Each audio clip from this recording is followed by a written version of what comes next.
Chapter 88. Chung Li-su didn't dare to believe her ears when she suddenly received a promise. Only when Yin repeated it several times and swore to the heavens did Chung Li-su believe that he really wanted to help her. She poured a cup of tea for Yin and offered it with both hands. "Good big brother, you really saved little brother's life. In the future, if you need my help in any way, even if I have to climb a mountain of swords or dive into a sea of fire, little brother will not refuse." Yin was about to speak when Chung Li immediately continued. "I know that big brother's wish is to enter the 9 Flags Battalion and make a name for yourself. Don't worry, once this matter is over, I will definitely put in a good word for you in front of my uncle every day. Even if I have to copy books every day, I will help big brother settle this matter. What I want to say is," Yin stopped the child's ecstasy, "I have agreed to go to the banquet in your place, but you still have to convince your uncle. Was Xiao Ju someone who would agree so easily? After all, this matter sounded quite unimaginable." "Don't worry about that." Chung Li-su happily came over and said, "I already talked to my uncle before.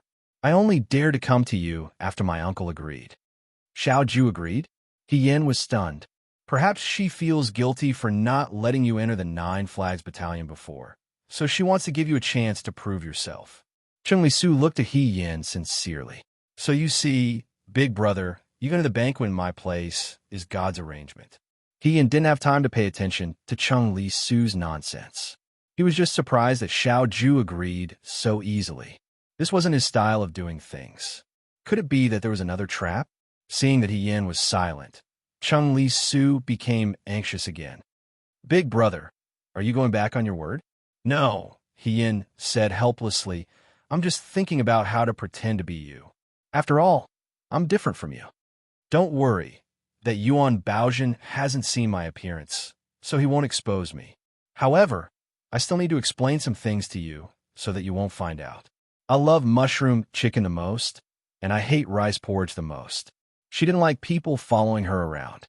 If she ate peanuts, she would have a rash on her face.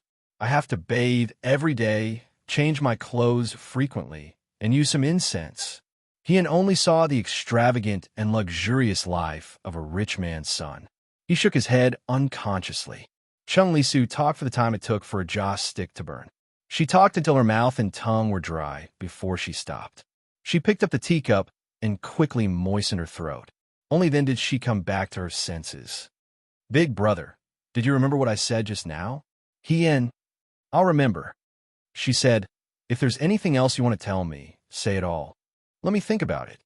Chung Li-su sat on the chair and looked at Yin.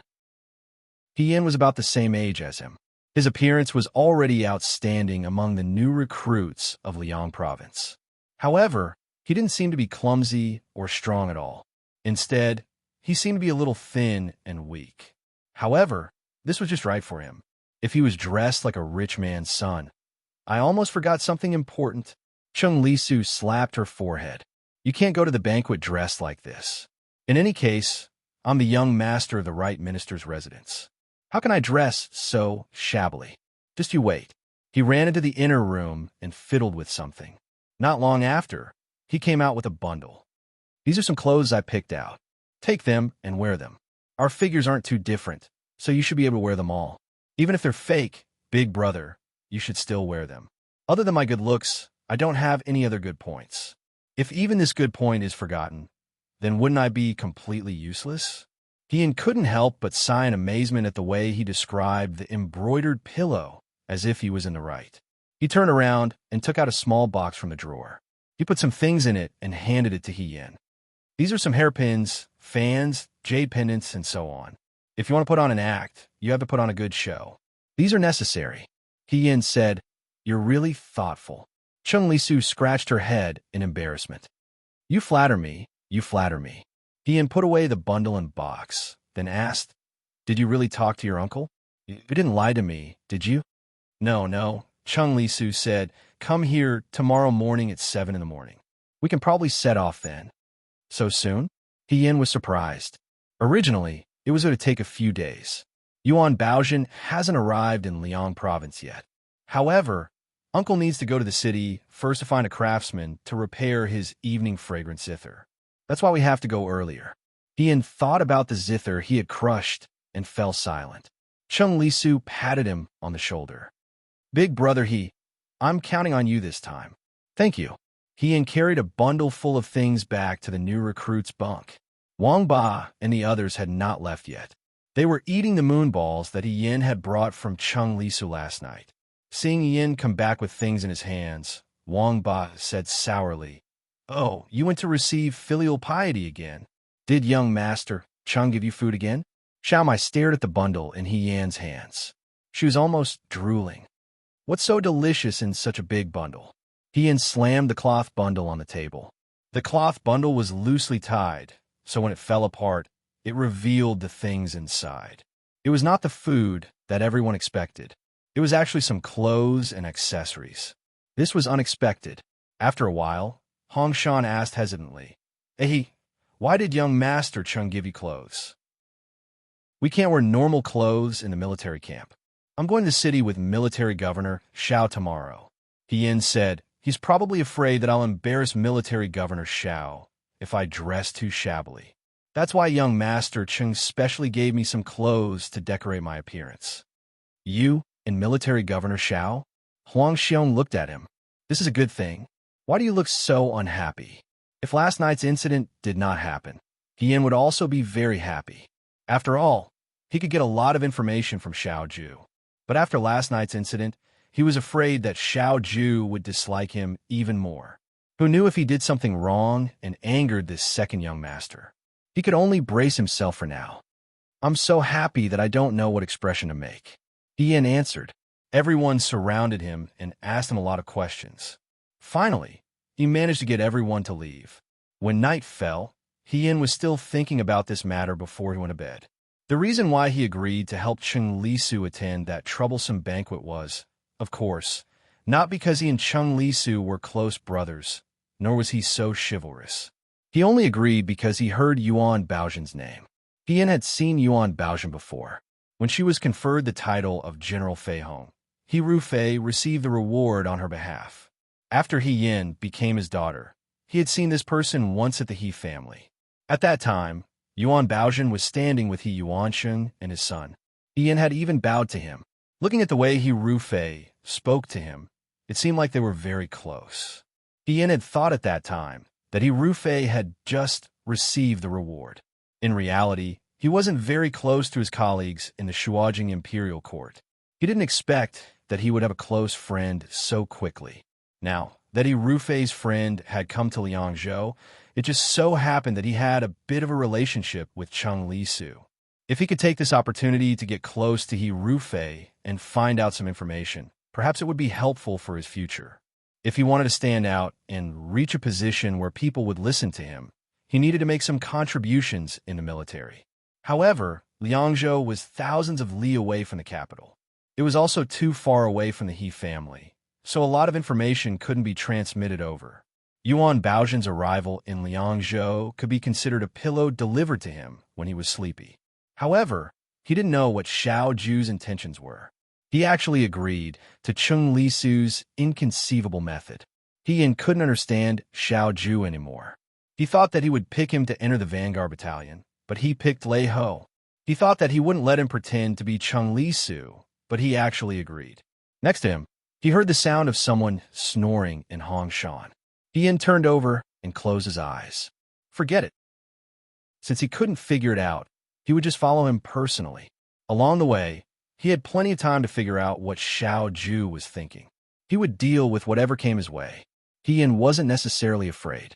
In contrast to Yan's carefreeness, in a Liangzhou city guard station, Shunhan's face was full of astonishment. After a moment, the astonishment on his face turned into anxiety. "Commander, how could you bring Yin into the city? His identity is still unknown. If he follows you, if he makes a move against you, I won't be threatened by him," Xiao Ju said. But the candlelight in the silver lamp on the table flickered in the wind, almost going out. He flicked the wick, and the room lit up again. "If he's one of Su Jingfu's men, he might give himself away if he comes with me to the banquet. If he's in the guard station, you might not be able to handle him. It's safer to keep him by my side. Moreover, he curled his lips. He Yin boasts that his skills are extraordinary. This banquet at Hongmin can be used as a stepping stone. Shen Han's heart trembled.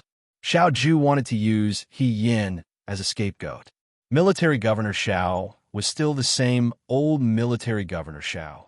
He didn't even care about their past relationship. He Yin didn't know how he had angered Xiao Ju in the past. Thinking of this, Shen Han felt a trace of sympathy for He Yin. Xiao Ju said, "After I leave tomorrow, protect Cheng Lisu well. Don't let him run around. I'll leave all the matters in the guard station to you for the time being." Shen Han put away his fanciful thoughts and said, "Yes."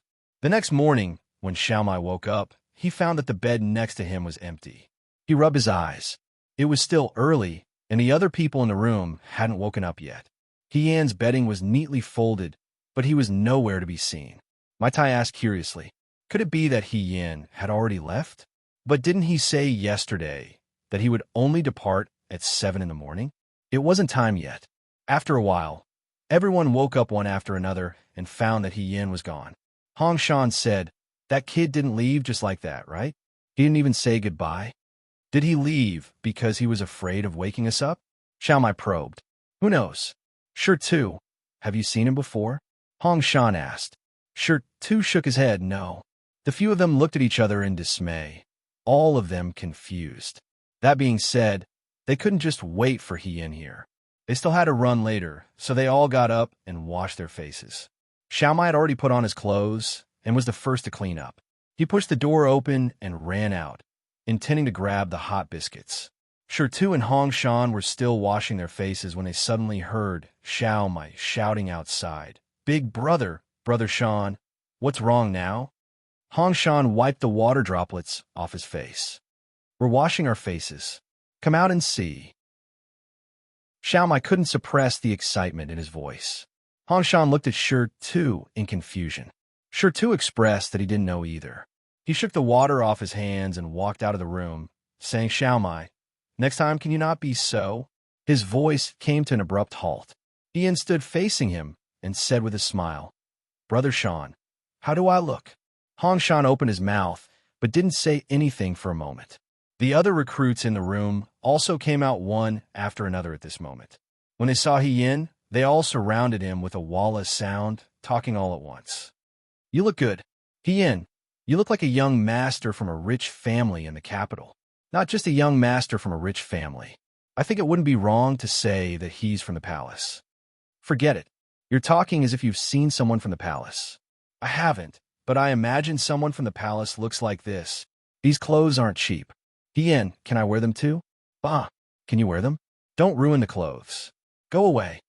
He Yin was surrounded by the crowd, allowing them to size him up. Hong Shan and the others stood at a distance.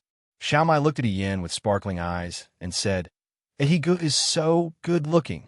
No wonder it said that clothes make the man and saddles make the horse. Look, you usually don't show off, but when you wear these little clothes and hairpins, you look different from us." Hong Shan touched his chin and asked Stone, "Isn't that right?" Shi Tu nodded. "Yes." He and let them size him up. Then she adjusted the bag on her shoulders and said with a smile, "Before I leave, I still want to show you all.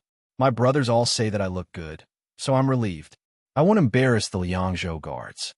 She waved her hand and said, "Then I'm leaving." Everyone waved goodbye to her. While she was saying her goodbyes, Cheng Lisu had also left the house early. Shen Han was talking to Xiao Ju in the courtyard. Green Ear was eating grass with his head down. Cheng Lisu went to the stable last night to choose a beautiful red horse. She felt that the horse looked cute and smart and was a good match for her. "You're not going, so why are you choosing a horse?" Xiao Ju didn't comment. "Although I'm not going, my eldest brother is going on behalf of me. I can't let people say behind my back that the young master of the right minister's residence is good at martial arts. But he doesn't look good. They say that we should play to our strengths and avoid our weaknesses. I only have one strength, so of course I have to play to it." Xiao Ju sneered. "What should we do? With your eldest brother's looks, he can't help you grow." "Uncle, you're wrong." Cheng Lisu looked at him seriously. "I'll look carefully. My eldest brother is not bad. Although he can't be compared to you and me, he could be considered outstanding in the Liang province guards." Shenhan listened to the uncle and nephew chatting and was momentarily speechless. Just as they were talking, they saw someone coming in front of them. He said, "He Yin is here." The two people who were talking turned their heads to look, and their eyes lit up. It was an autumn morning, and the air was clear. The cool autumn wind blew, refreshing the heart. The sun had not completely risen, and only a small head peeked out. A ray of golden light fell on the youth's body, making her stand out. The youth wore a dark red brocade robe with a cicada pattern and a belt around her waist. Normally, she was too thin and weak. Wearing Chung Lisu's clothes, her weakness was completely hidden, leaving only her elegance. She was born delicate and pretty. With her long hair tied up with a carved wooden hairpin, she looked fresh and energetic. Her footsteps were leisurely, and she carried a bag. She was completely different from the sweaty new recruits on the training field. She was the living image of an elegant youth in the capital's academy. Her every frown and smile was poetic. The youth walked in front of them and opened the fan in her hand with a pa sound. The fan fluttered elegantly, and her smile was even more eye-catching than the landscape painting on the fan. She deliberately lowered her voice. "Sorry, I'm late." Chung Lisu stared at him with wide eyes. After a while, she finally regained her senses.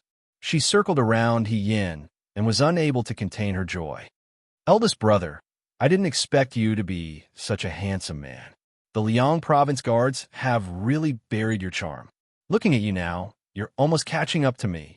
He Yin was pleased with himself, but he still said humbly, "You're too kind. You're too kind."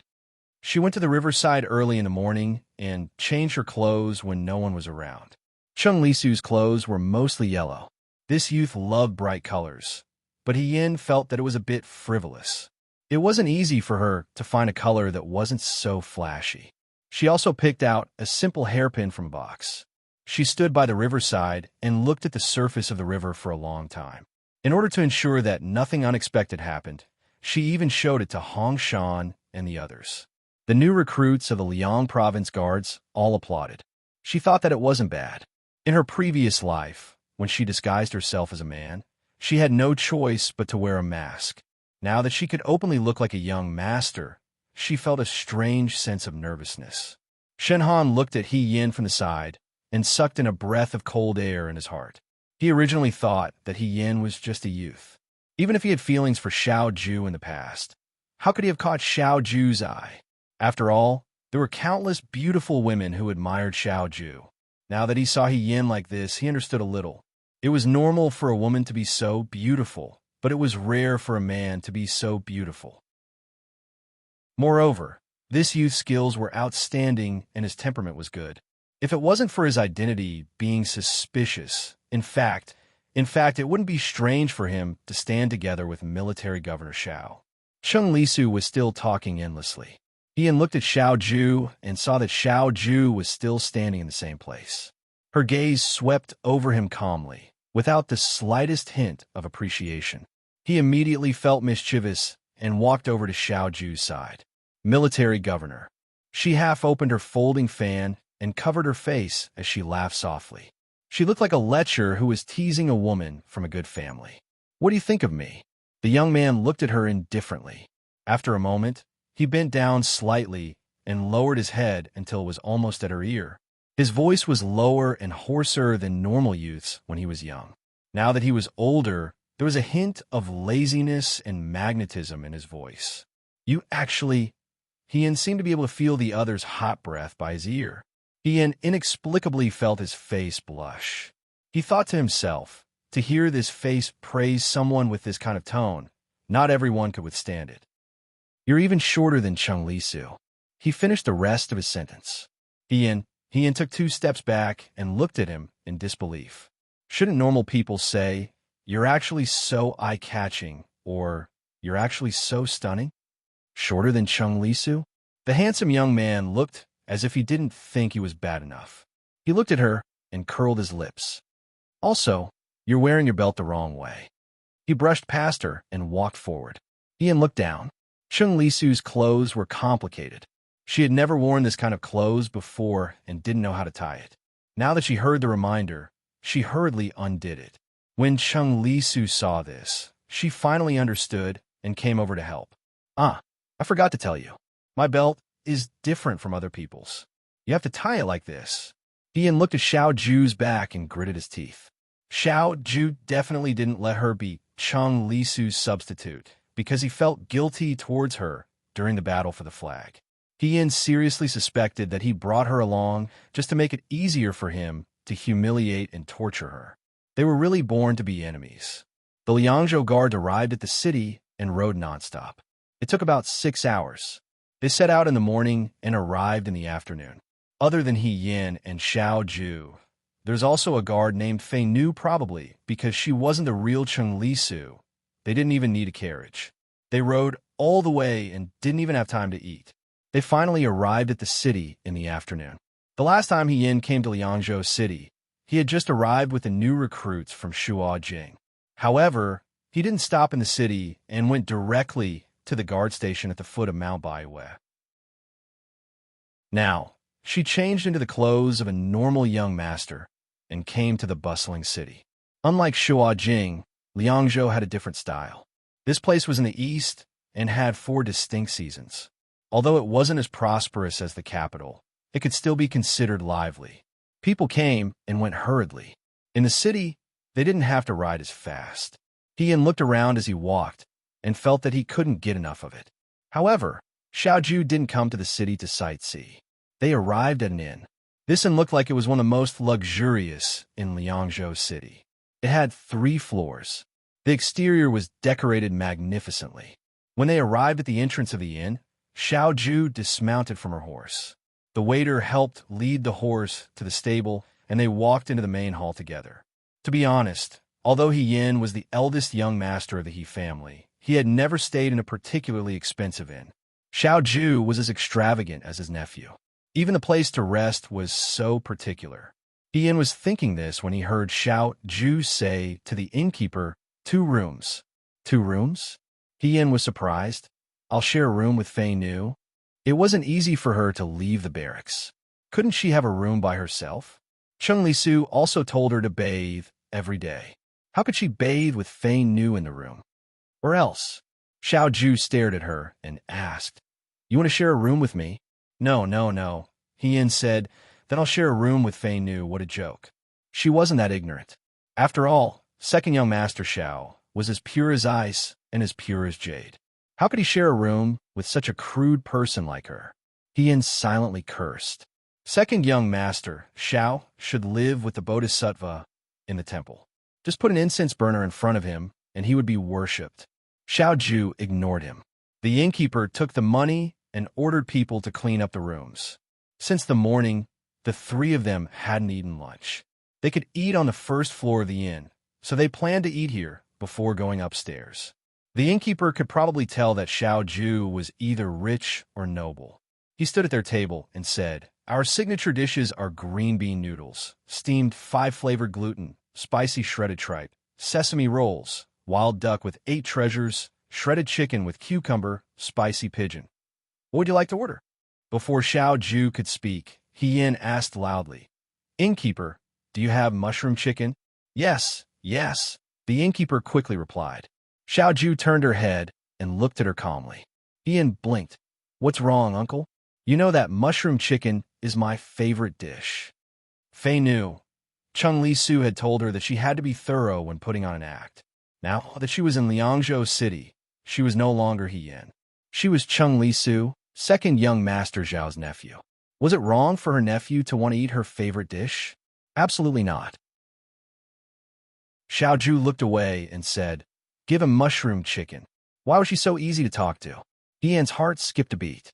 That's right. What if she met someone she knew here? Xiao Ju couldn't deny it in front of outsiders. This time, He Yin's courage grew. She had been eating dry biscuits for so many days in the Guard Institute and had only tasted meat a few times. Since she seized this opportunity and Xiao Ju did not lack money, wouldn't she be letting herself down if she didn't ruthlessly take advantage of this fat sheep? "Uncle." He Yin's voice was crisp and sweet. She smiled and said, "I also want to eat spicy tripe, sesame rolls, wild duck with 8 treasures, shredded chicken and cucumber, steamed gluten with 5 flavors, pigeon, and what's that, mung bean noodles. I want to eat all of them. Fei Nu's lips moved. She wanted to say something, but she held herself back. It had been a long time since she met someone who wasn't afraid of death. The innkeeper was surprised at first, but then he smiled happily. He looked at He Yin as if he was looking at the god of fortune. He said to Xiao Ju, "This young master has good taste. He really believes in our inn's dishes." "My apologies," Xiao Ju laughed lightly. His movements were graceful, but his tone was harsh and sarcastic. He said lightly, "My nephew has not seen the world. I'm sorry for making a fool of myself. Ian, give me a portion of each dish." Second young master, Xiao, spent money like it was dirt. The innkeeper was overjoyed. He turned around and ordered the kitchen to prepare the dishes. Ian originally wanted to tease him. He thought that it would be good enough if he could eat a few of the dishes. He didn't expect Xiao Ju to be so obedient and really order a portion of each dish. Could it be that Changli Su was usually so favored by her uncle? He was simply going crazy and getting whatever he wanted. Even Yin was a little jealous. She moved closer to Xiao Ju and asked carefully, "Commander-in-Chief, why are you so easy to talk to?" "Why?" Xiao Ju said lightly. "As an uncle, of course I can't let my nephew go hungry." This uncle really had a deep meaning behind it. Yin pondered and pondered, but he felt that something wasn't right. She and Xiao Ju were of the same generation. They were schoolmates in the past. Later on, they both became generals and were equally famous. But in this life, she first became Xiao Ju's soldier and called him commander-in-chief. Now, she was Xiao Ju's nephew. Even her seniority was lower than his. Xiao Ju took advantage of this. She remained silent. She didn't want to call him Xiao Ju anymore. Who knew that teasing Xiao Ju would cause her to lose out? She was really one step behind. The innkeeper's dishes were not good, but he cooked quickly. Not long after, all the dishes were served and filled the entire table. They were so extravagant that the people around them looked at them. Yin felt a little embarrassed and said, "Commander-in-Chief, I'm sorry for the expense." "Since you want to eat it, of course you have to eat it," Xiao Ju said slowly, "but I've taught you before. Simple rules lead to prosperity. Indulgence leads to death. Don't waste it." Yin felt that something was wrong. Just as he was about to speak, he heard the person in front of him say, "If there's a grain of rice left, you can forget about eating tomorrow." Yin. Chapter 89. After eating, Yin held onto the railing and went upstairs. The dishes were naturally delicious, but she ate until there was not a single grain of rice left. Even if it was a delicacy, it was still difficult to swallow in the end. She finally finished eating and got the right to eat tomorrow, but she still had to be glanced at by second young master Xiao, who lightly mocked her by saying, "Sure enough, you're generous." If he didn't say that she shouldn't waste food, how could she be a rice bucket in front of so many people? The other diners looked at her strangely. Yin felt embarrassed. She was too full and really didn't want to talk to Xiao Ju, so she followed the waiter upstairs. Fei Nu didn't follow, but she was too lazy to care. As soon as she entered the room, she lay down on the couch. She was really full to the point that she couldn't walk. His body felt soft and comfortable. Yin couldn't help but roll around on the bed. So it was good to have money. Even when he went out, he could enjoy it so much. Xiao Ju's room was next door. She leaned against the wall and pricked up her ears, wanting to hear what Xiao Ju was doing. She didn't know if it was because the wall was too thick, but she couldn't hear anything. As she listened, Yin fell asleep. She had rushed for half a day today, and when she came back, she was full and the bed was so comfortable. It was hard not to fall asleep. When Yin woke up, the sun had completely set and the moon was out.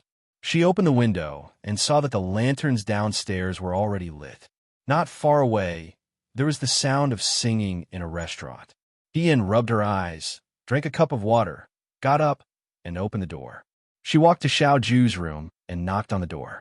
After a while, someone in the room said, "Come in." Yin walked in. The room was lit, and Fei Nu was guarding the door. Xiao Ju was sitting at the table, reading a book. Didn't this person feel sleepy? She didn't see him working so hard at Xianchang restaurant, but now he was working hard. Tian's heart was filled with shame. Look, this is what it means to have endless learning. She craned her neck to see what Xiao Ju was reading, but Xiao Ju closed the book and she couldn't see anything. He looked up with a cold gaze. What's the matter? Tian asked. Commander-in-Chief, what do you do at night? Nothing. Are you not going out? He said. What do you want to say? Tian smiled and said, if you don't have anything else to do, I want to go out for a walk. It's also my first time in Liangzhou City. I want to see if there are any interesting things around. She made up a story. If I find something suitable, I'll buy some and bring it back for my fiancé. Xiao Ju didn't seem to be interested in her affairs. She said indifferently, up to you. Tian was overjoyed and said, that's great, Commander-in-Chief. I'll leave first. She practically skipped down the stairs. After she left, Xiao Ju said, Fei Nu, the imperial bodyguard, already knew and said, young master, I'll follow him. Don't follow too close. He said, be careful not to be discovered. This subordinate understands. He excitedly left the room. Yuan Baojin hadn't arrived in Liangzhou yet. For the next few days, they would be staying in an inn. They didn't tell the county magistrate that they were coming early. Other than repairing the zither, Xiao Ju probably had other things to do. Ian didn't plan to follow him. At least for now, Xiao Ju didn't seem to trust her at all. There was no need for her to warm up to him.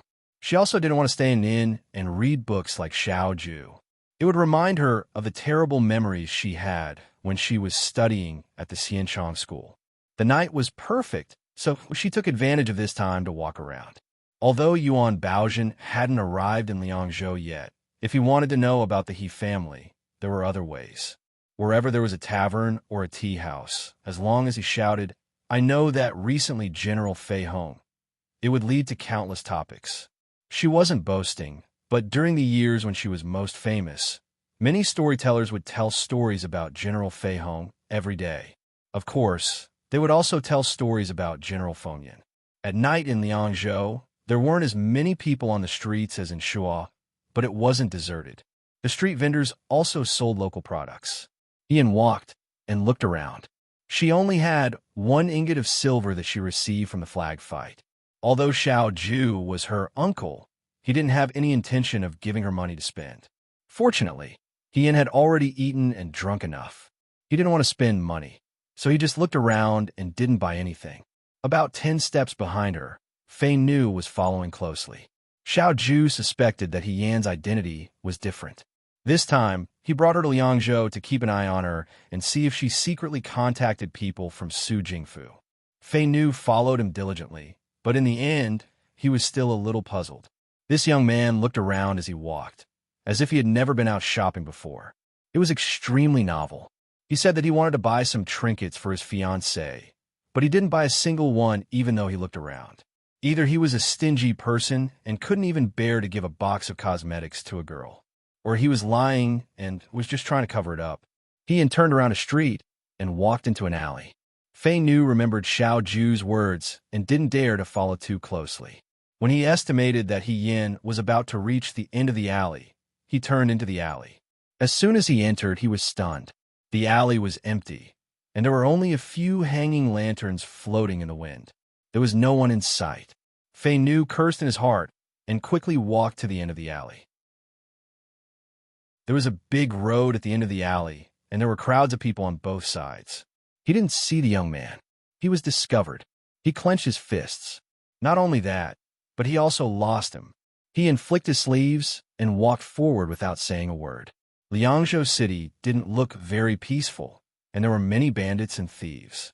She had just arrived and hadn't familiarized herself with the place yet, but someone was already following her.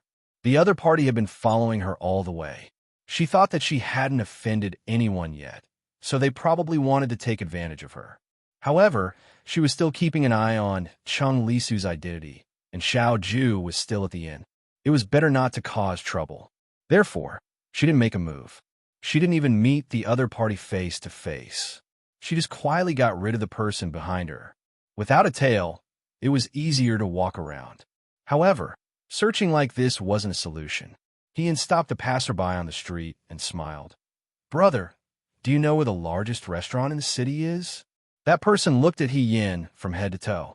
Seeing that He Yin was dressed luxuriously and had an extraordinary appearance, he guessed that He Yin was the young master of some rich family. His tone was especially good as he said, "The biggest tavern is the 10,000 Flowers Pavilion." "Thank you," He Yin asked again. "May I ask how to get to Wanhua Pavilion?" "It's not far. Follow this street and walk until you reach the end. You'll see a rice shop. Turn left, and you'll see it not far away." "Thank you, brother." He Yin cupped his hands again and then walked forward with a smile on his face. It was exactly as that person had said. Indeed, it didn't take long. If you walked along the left side of the rice shop, you could hear the sound of a pipa. There were many young masters dressed in luxurious clothing walking in that direction. Needless to say, it was Wanhua Pavilion. He Yin followed the crowd and walked inside. Before he reached the entrance, he could smell a fragrant wind. He Yin paused and felt that it was a little strange. At this time, a red, fragrant wind blew in front of him. A snow-white arm wrapped around his shoulder, and the woman's charming smile was a little flirtatious. "Young master, you're new. Is this your first time in our Wanhua Pavilion?" He Yin, wasn't she asking about the largest restaurant? Could anyone tell her why the Wanhua Pavilion that person mentioned was actually a brothel? He Yin said, "I'm not here." She tried to push the girl's hand away. However, when the girl heard this, not only did she not get angry, she even pressed closer. He Yin's arm touched a ball of softness, and he immediately felt embarrassed. Even though they were both girls, this was too intimate. The girl in red hugged He Yin and walked inside. As they walked, she said, "If you're not here, you can come in and take a look. Our Wanhua Pavilion is very fun." The other party was a girl, and he couldn't deal with her the same way he dealt with Wang Jiugui. He Yin had no choice but to say, "Miss, I don't have any money. I'm very poor." The girl glanced at his clothes from head to toe and chuckled. "Young master really knows how to joke. You can't be so stingy. If you're really stingy, it's fine. Yin Yin will treat young master to a drink today and won't accept any money. How about it?" He Yin was dizzy from the strong fragrance of the incense on her body. He wasn't paying attention and was pulled into Wanhua Pavilion by this girl called Yin Yin. As soon as he entered, he felt a warm and fragrant wind blow against his face. On the stage, there was a young girl in thin clothes playing the zither and singing. A group of young masters sat below the stage and cheered, throwing couplets and indulging in a life of luxury. There were people everywhere. He Yin hadn't seen such a scene in a long time. He stopped in his tracks and didn't know where to go. Seeing this, Yin Yin covered her mouth and giggled. She pulled He Yin's arm again. "Young master, let's go upstairs. There are too many people here. Young master is so handsome, I'm afraid someone will come and snatch you." After saying this, she touched He Yin's face. He Yin felt a chill run down his spine, like a rabbit entering a wolf's den. He felt uncomfortable all over. However, Yin Yin was a passionate person. She didn't care about He Yin's expression and pulled He Yin upstairs. Wanhua Pavilion had several floors. The lowest floor was a long stage where the girls of the brothel played and sang. Further up were the elegant rooms, which required even more silver. They were used to entertain important guests. Further up were the rooms where the girls lived. In Wanhua Pavilion, Yin Yin's appearance wasn't outstanding, and there weren't many guests who came to take care of her. Today, she finally managed to catch a rich young master like He Yin at the door. How could she let him go so easily? He Yin had delicate features. If this kind of person was seen by other girls, they would inevitably try to snatch him away.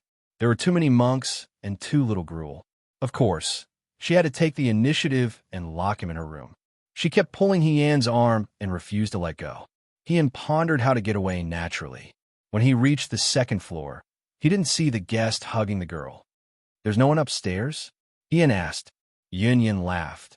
"Not everyone can enter a girl's room. Young master, don't take advantage of her." The girls here were fierce and bold. He Yin didn't know how to deal with them. When he passed by a room, the door suddenly opened and a person with disheveled hair rushed out. She had just reached the door when someone grabbed her hair and dragged her back. He Yin didn't have time to take a closer look before the door was slammed shut. It almost hit her nose and knocked her fan out her hand. Everything happened too quickly. Ian was stunned for a moment. Yin hurried forward and asked, "Young master, are you all right? Did I hurt you just now?" Ian shook his head and bent down to pick up the fan. He then turned his head to look at the closed door. Her hearing was excellent. She could faintly hear a woman crying from inside, followed by the sound of a servant scolding someone. "Here." Ian reached out to push the door. "Young master, you can't." Yin stopped him. "What are you doing?" Her gaze was guarded. Ian's heart skipped a beat. When he looked up again, his eyes were full of curiosity. Who's inside? What were they doing just now? After all, it was her first time in a brothel. She didn't know anything. Yin-Yan's heart flashed with a trace of contempt. She smiled and took Yan's arm again. "It's our new girl. She doesn't know the rules and offended a guest. The servant is teaching her." "There are girls in your brothel who don't know the rules?" Yan said calmly. "I thought they were all as understanding as you." Yin-Yan's face lit up with joy. She rebuked, "Young master has such a sweet mouth. We grew up in a brothel. If we don't know the rules, we won't eat. Naturally, we don't dare to offend guests. But some people are different. They have never suffered before. When faced with a sudden change, they think they are still the young ladies of the past. They are arrogant and willful. They will always suffer. After a few times, they will understand." Yan raised his eyebrows. "So you're from a good family." "Young master." Yin pretended to be angry. She lightly punched Yan's chest and said, "Are you saying that you don't like the girls in our brothel?" Yan chuckled. "How can that be? Compared to a wild cat with claws, of course a well-behaved girl is more lovable. She was born delicate and pretty. Wearing Chung Li's clothes, she looked like an elegant young man. If she deliberately pretended to be elegant, she could charm a large number of young women." Sure enough, Yin was dazzled by her smile. Unconsciously, she became more talkative. "Even so, there are some people who like this wild cat with a temper. Don't look at how the people in this room don't know the rules. Now, the young master of our Liangzhou's county magistrate wants her. I don't know where this luck came from." At this point, there was a hint of jealousy in her voice. The young master of the county magistrate? Yan's heart was in turmoil. His expression did not reveal any flaws. He looked at her in surprise. "The people in this room are so beautiful that even the young master of the county magistrate came here because of her reputation? What do you mean by that?" Yin did not think much of it.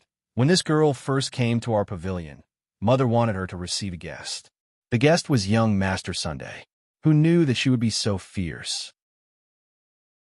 Not only did she not serve young Master Sun, she even used a hairpin to stab young Master Sun's arm. Young Master Sun is the county magistrate's only son. How can we just let it go like this? Let Mother train this girl for a few days. When she is obedient, we will send her to him." As Yin walked forward, she said, "But this girl has a backbone. It has been 3 days, but she was still like this just now. It has been a long time since we have seen such an unyielding girl in our Wanhua pavilion. What should we do?" Yin waved his fan and said worriedly, "If she is not trained well, how will you explain to young Master Sun? Young Master is joking. There are no girls in Wanhua pavilion that cannot be trained. No matter how unyielding a girl is, if she is drugged, she will not be able to do anything. I think this girl is asking for trouble. If she was obedient and coaxed young Master Sun, she might even be able to become a concubine. But now, even if she is on young Master Sun's bed, she will not be able to win his favor. Who knows how miserable her fate will be?" As she said this, she felt jealous and somewhat sympathetic. Maybe she will think it through in a few days. Yin comforted, "Don't worry too much." Yin shook her head. "I am afraid there is no time. Soon, young Master Sun's people will come to pick her up. Just now, I was putting on makeup." Yin did not say anything. Yin seemed to have realized that she had said too much. She showed her initial charming smile and pulled Yin to a room at the end of the hall. She pushed Yin in and said, "Look, how can we talk about other people's affairs?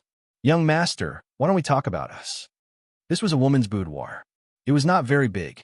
There was some rouge and face powder on the dressing table, and the hibiscus curtain was red. She suddenly felt that the night of spring was too short. She put her hands around Yan's neck again. Yan's scalp was numb. but he still maintained the attitude of a romantic young master. He smiled and said, "It is good to have a beauty in my arms, but don't you feel that something is missing?" Yin asked, "What is it?" "Of course it is wine. I feel like old friends with you at first sight. In this situation, we should drink a cup together." She thought about the scene of He Yuan Liang playing with the concubines in the Fu and tapped Yan's nose. "Didn't you want to treat this young master to wine? Are you lying to me?" A romantic and handsome young man was flirting with her. Even a woman of pleasure could not help but feel her heart flutter. Yan stomped her foot and said, "Why would I? Wait here, I will go get the wine now. Tonight, we will drink until we are drunk." She gave him a flirtatious look and walked out the door. After she left, Yan sat down on the chair and let out a sigh of relief. Imitating men in the brothel, whether it was in the past or now, was not something she was good at.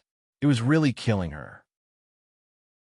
It was even more frightening than going to the Xianchang school to study. She flicked her sleeve again, and a small ball of paper rolled out from her sleeve. Just now, when they passed by the room, someone suddenly rushed out and was caught. In that extremely short period of time, a ball of paper was thrown out. At that time, she was afraid that Yin would find out, so she threw her fan down and covered the ball of paper. When she bent down to pick up the fan, she also picked up the ball of paper. She was afraid that Yin would find out, so she did not dare to take it out until now. The ball of paper was crumpled and scattered. Yin opened it and saw 2 words written on it. "Save me." The handwriting was written with eyebrows and was a little blurry. The person who wrote it must be very nervous. Even so, he could see that the hairpin small regular script was very beautiful. There was a girl locked up in that room. Although Yin said it in a dignified manner, in the end, it was nothing more than forcing a good girl into prostitution. Now that she was by Xiao Ju's side, she should not care about these things to avoid trouble. But since she found out about this, she had a lot of resentment in her heart and could not stand by and do nothing. Ian put away the ball of paper, stood up, and left. When Yin came back with the wine, the room was already empty. She was stunned for a while, then stomped her foot and scolded, "Liar!" The night gradually deepened. The singing in the Wanhua Pavilion became more and more flirtatious. Men and women huddled together, talking and laughing intimately. It was hard to tell if they were just putting on a show or if they were sincere. The moon here was not as clear as in the city, probably because there were no mountains or rivers. It was less spacious and more blurred. In the tea house opposite the Wanhua Pavilion, a young man in brocade clothes was sitting and drinking tea. In the end, Ian could not bear to use the silver ingot. So, he took a button from Chung Li Su's clothes. The button was inlaid with gold. Ian used this button to buy a cup of tea, the cheapest kind. The owner of the tea house had probably never seen such a weirdo who was dressed in luxurious clothes but had to pull off the buttons to pay. He looked at her with a somewhat indescribable gaze and only said, "Little brother, you should keep the buttons for yourself. This cup of tea is for you to drink. It's free." "Ian, thank you very much."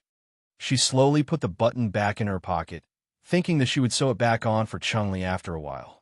Why later? Naturally, it was because she had to go out in the next few days. What if she wanted to drink tea again? She did not want to have to pull it off a second time. If Chungli Su knew that Ian had such thoughts, she would probably regret lending her clothes. As the night deepened, the Wanhua Pavilion became more lively. More and more guests came to the pavilion, and very few people went home. With a warm and fragrant woman in his arms, he naturally did not want to go home. At this time, someone came out of the Wanhua Pavilion and saw very clearly. A carriage stopped in front of the Wanhua Pavilion. 2 fat nannies helped the woman out. Half of the woman's body was leaning on one of the nannies, and she seemed to be drunk. Ian took a closer look. Instead of saying that the 2 nannies were helping her out, it was more accurate to say that they were holding her up.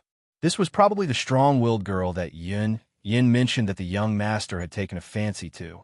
The strong-willed girl was put into the carriage, and the carriage took her away. In addition to the coachman, there were 2 people who looked like bodyguards following beside him. They looked like escorts. Yin spat in her heart. They were really treating people like goods. She put down the teacup in her hand and quietly followed them. There were not many lanterns on the streets in Liangzhou City, so the night was especially dark. Yin felt that the carriage almost merged with the night. The two guards sat on the ruts of the carriage and talked. She's much more obedient today. She didn't even make a sound. Do you think she will have a good time after entering the Wanhua Pavilion? This girl is too ignorant. If she had been obedient earlier, she wouldn't have had to suffer all this torture. Didn't she say that she's a young lady from a rich family? It's normal for her to take things too hard. But this is good. The young master doesn't like her. After tonight, perhaps you and I will benefit. The two guards looked at each other and laughed obscenely. Just as they were talking, the carriage suddenly tilted forward, and the two of them almost fell off. One of them scolded, "Hey, what's going on?" They looked up. He saw a person sitting under the low eaves of the house. He was wearing a brocade robe with his hair tied up. Half of his face was covered with a handkerchief, and only a pair of eyes could be seen. He seemed to be smiling, but because of the darkness, they could not see clearly. He was tossing a few pieces of shirtu in his hand.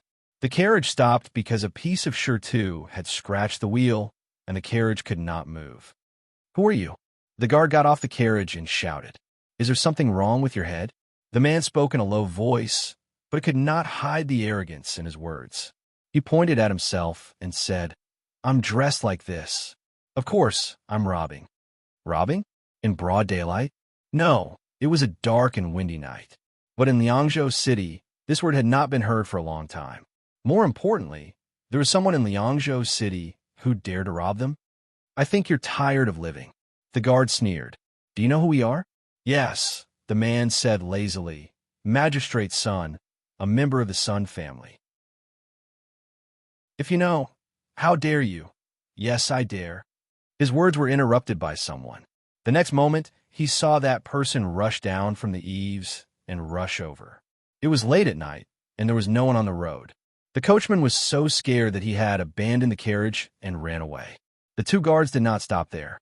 In an instant, the three of them were entangled in a fight. The noise outside seemed to have alarmed the person in the carriage. There was also a rustling sound in the carriage, and the person inside seemed to want to come out. He shouted, "Stay inside and don't move." Suddenly, the sound disappeared, and the person stopped moving. One of the guards seemed to have realized something. "You're her lover. Well, you said you were robbing, so you're in cahoots. Is the Sun family's brain made of paste?" He exclaimed and punched the guard in the face. The guard fell to the ground and could not get up for a long time. The other guard rushed over with a knife. Unfortunately, his strength was enough to defeat ordinary people, but it was not enough in front of Ian. Ian smiled and grabbed the guard's wrist. The guard only had time to scream, and the knife in his hand fell. Ian kicked him a few meters away. Although these two guards were the little young master's guards, Ian did not feel that they were good at fighting. They probably just came out to pick someone up and sent two guards. Who would have thought that in the Sun family's territory, there would be someone so daring and fearless to intercept? She bent down and picked up the knife that had just fallen on the ground. The two guards were beaten up and had no strength to fight back. Seeing the masked man approaching step by step, they subconsciously retreated. One of them said, "Let's talk nicely. Don't be impulsive." "Hero." This was one who spoke softly. There was another person who didn't show any fear, but it was unknown if he was just putting on a strong front, but cowardly inside. He looked at Yin and sneered, "Stinky brat, you've got guts, daring to touch the Sun family's people. You have to know that if you intercept someone tonight, it will be your turn tomorrow. You're in big trouble." Yin did not look at them and approached step by step. When the two of them were pale, she cut the rope that connected the carriage to the horse. "I'm afraid." After that, she directly stretched out her hand and pulled the person out of the carriage. The woman was drugged and could not move at all. She stared at Yin with her eyes wide open. Yin helped her get on the horse and followed her. He raised the whip and quickly disappeared into the night. Chapter 90. The horse galloped in the silent night. After an unknown amount of time, Yin pulled on the reins and stopped the horse. This place was an empty market. The peddlers had already returned home. This strong-willed girl had been trembling since she got on the carriage. Now that the drug had worn off a little, she could speak again. Her voice was soft and weak as she said, "Let go of me." Ian helped her off the horse and sat down in front of Tofu's shop. Just now, he was in a hurry and didn't take a good look at this girl's appearance. Now, with the weak light of the lanterns hanging under the eaves of the Tofu shop, he could see that this girl was indeed beautiful. She was delicate and soft, white and tender, with delicate eyebrows. Her cheeks were a little chubby, and she looked a little childish. She shouldn't be too old, at most about the same age as Chung Li-su.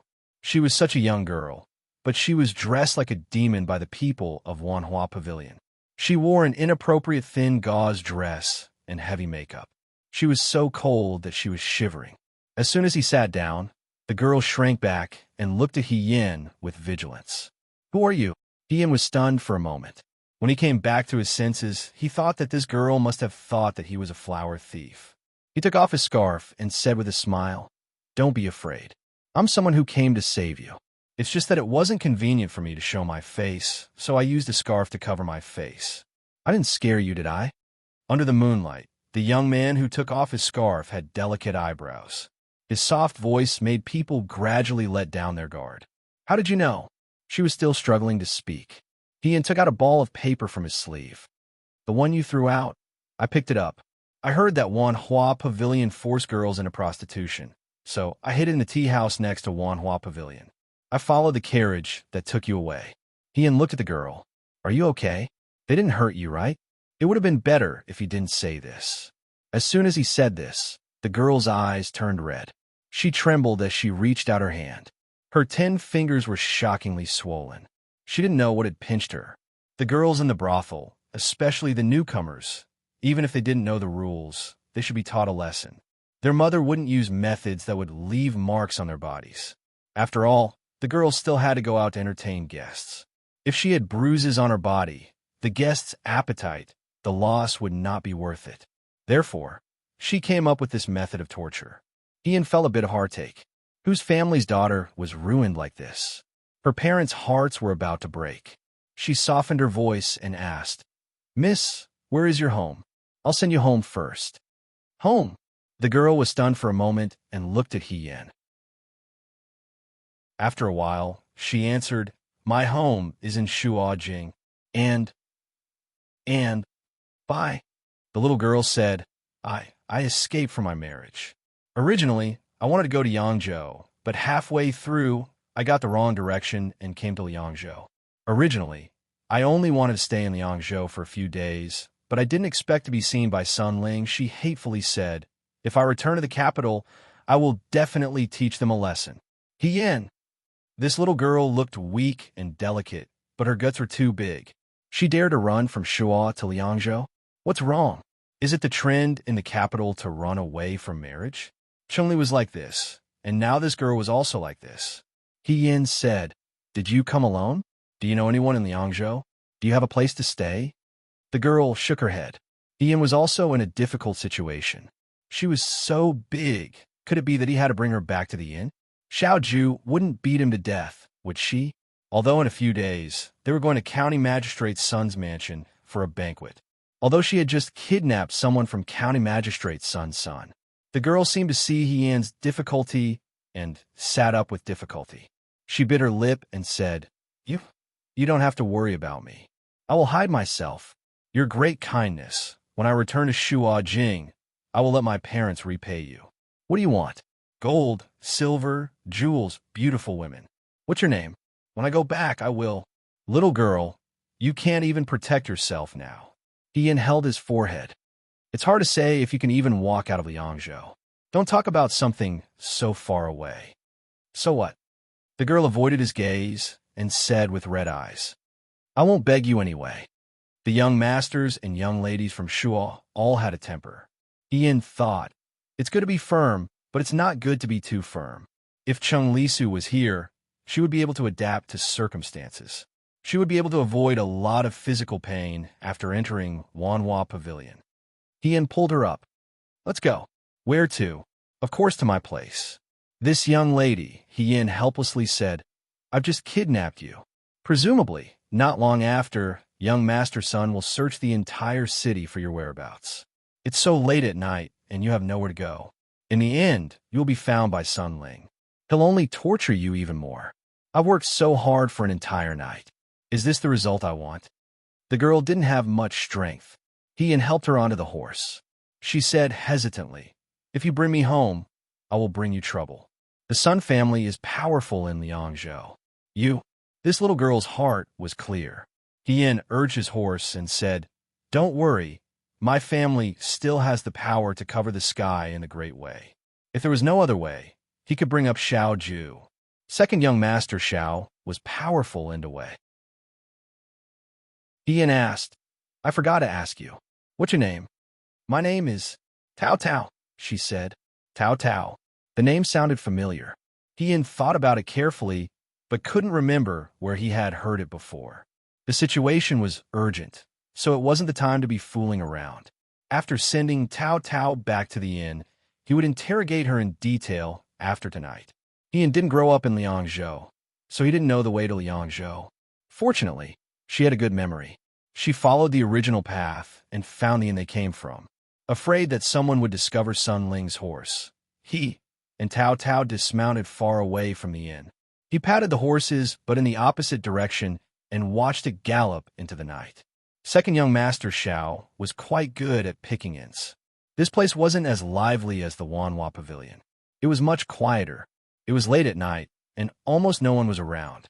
When Ian helped Tao Tao upstairs, there was no one downstairs. She opened the door and found that Fei Nu wasn't there either. She sighed in relief.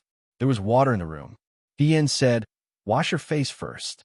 I have some clean clothes for you to change into. You can't wear what you're wearing. You'll catch a cold." She placed a large pile of clothes Chung Li Su gave her in Tao Tao's hands. "You can choose what you like." Tao Tao looked at her and blushed. "Get out." Ian suddenly remembered that she was a man. Okay. I'll go out. I'll guard the door. Don't worry and change." After she closed the door, she thought for a moment and slipped outside Xiao Ju's room.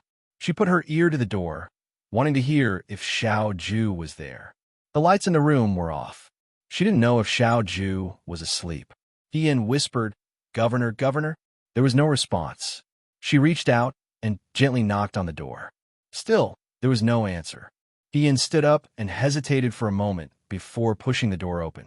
The windows in the room weren't closed. The wind from outside leaked in. Under the moonlight, the bed was neat and tidy.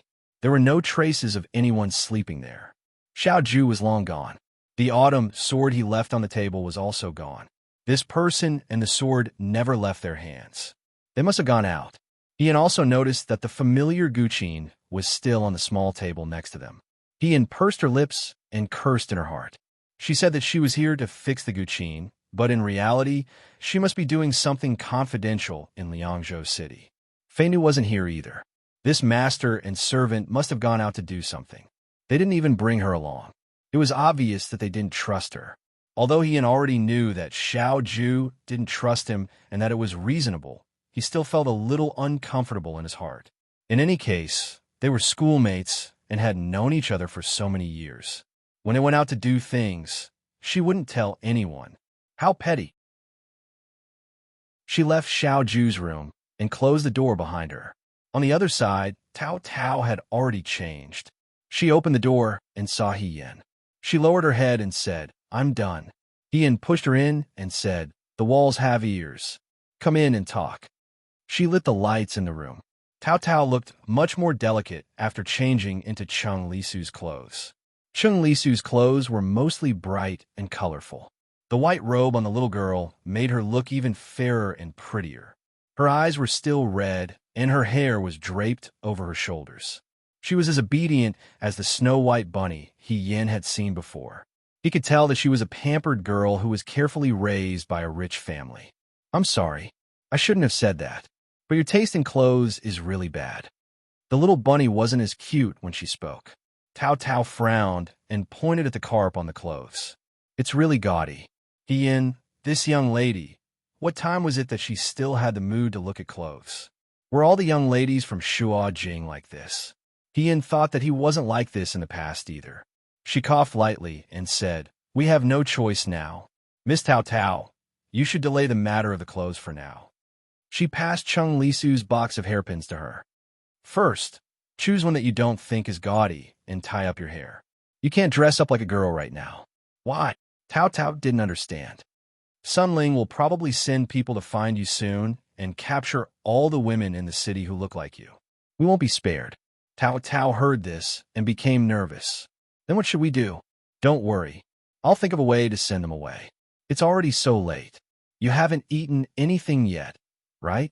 I have some dry food here. Tomorrow morning, I'll ask the inn to make something hot for you to eat. There's also tea here. It's a bit cold, but help yourself. Tao Tao rubbed her stomach and fell hungry. She went to pour tea from the teapot. He saw this and sighed in his heart. This girl was really naive.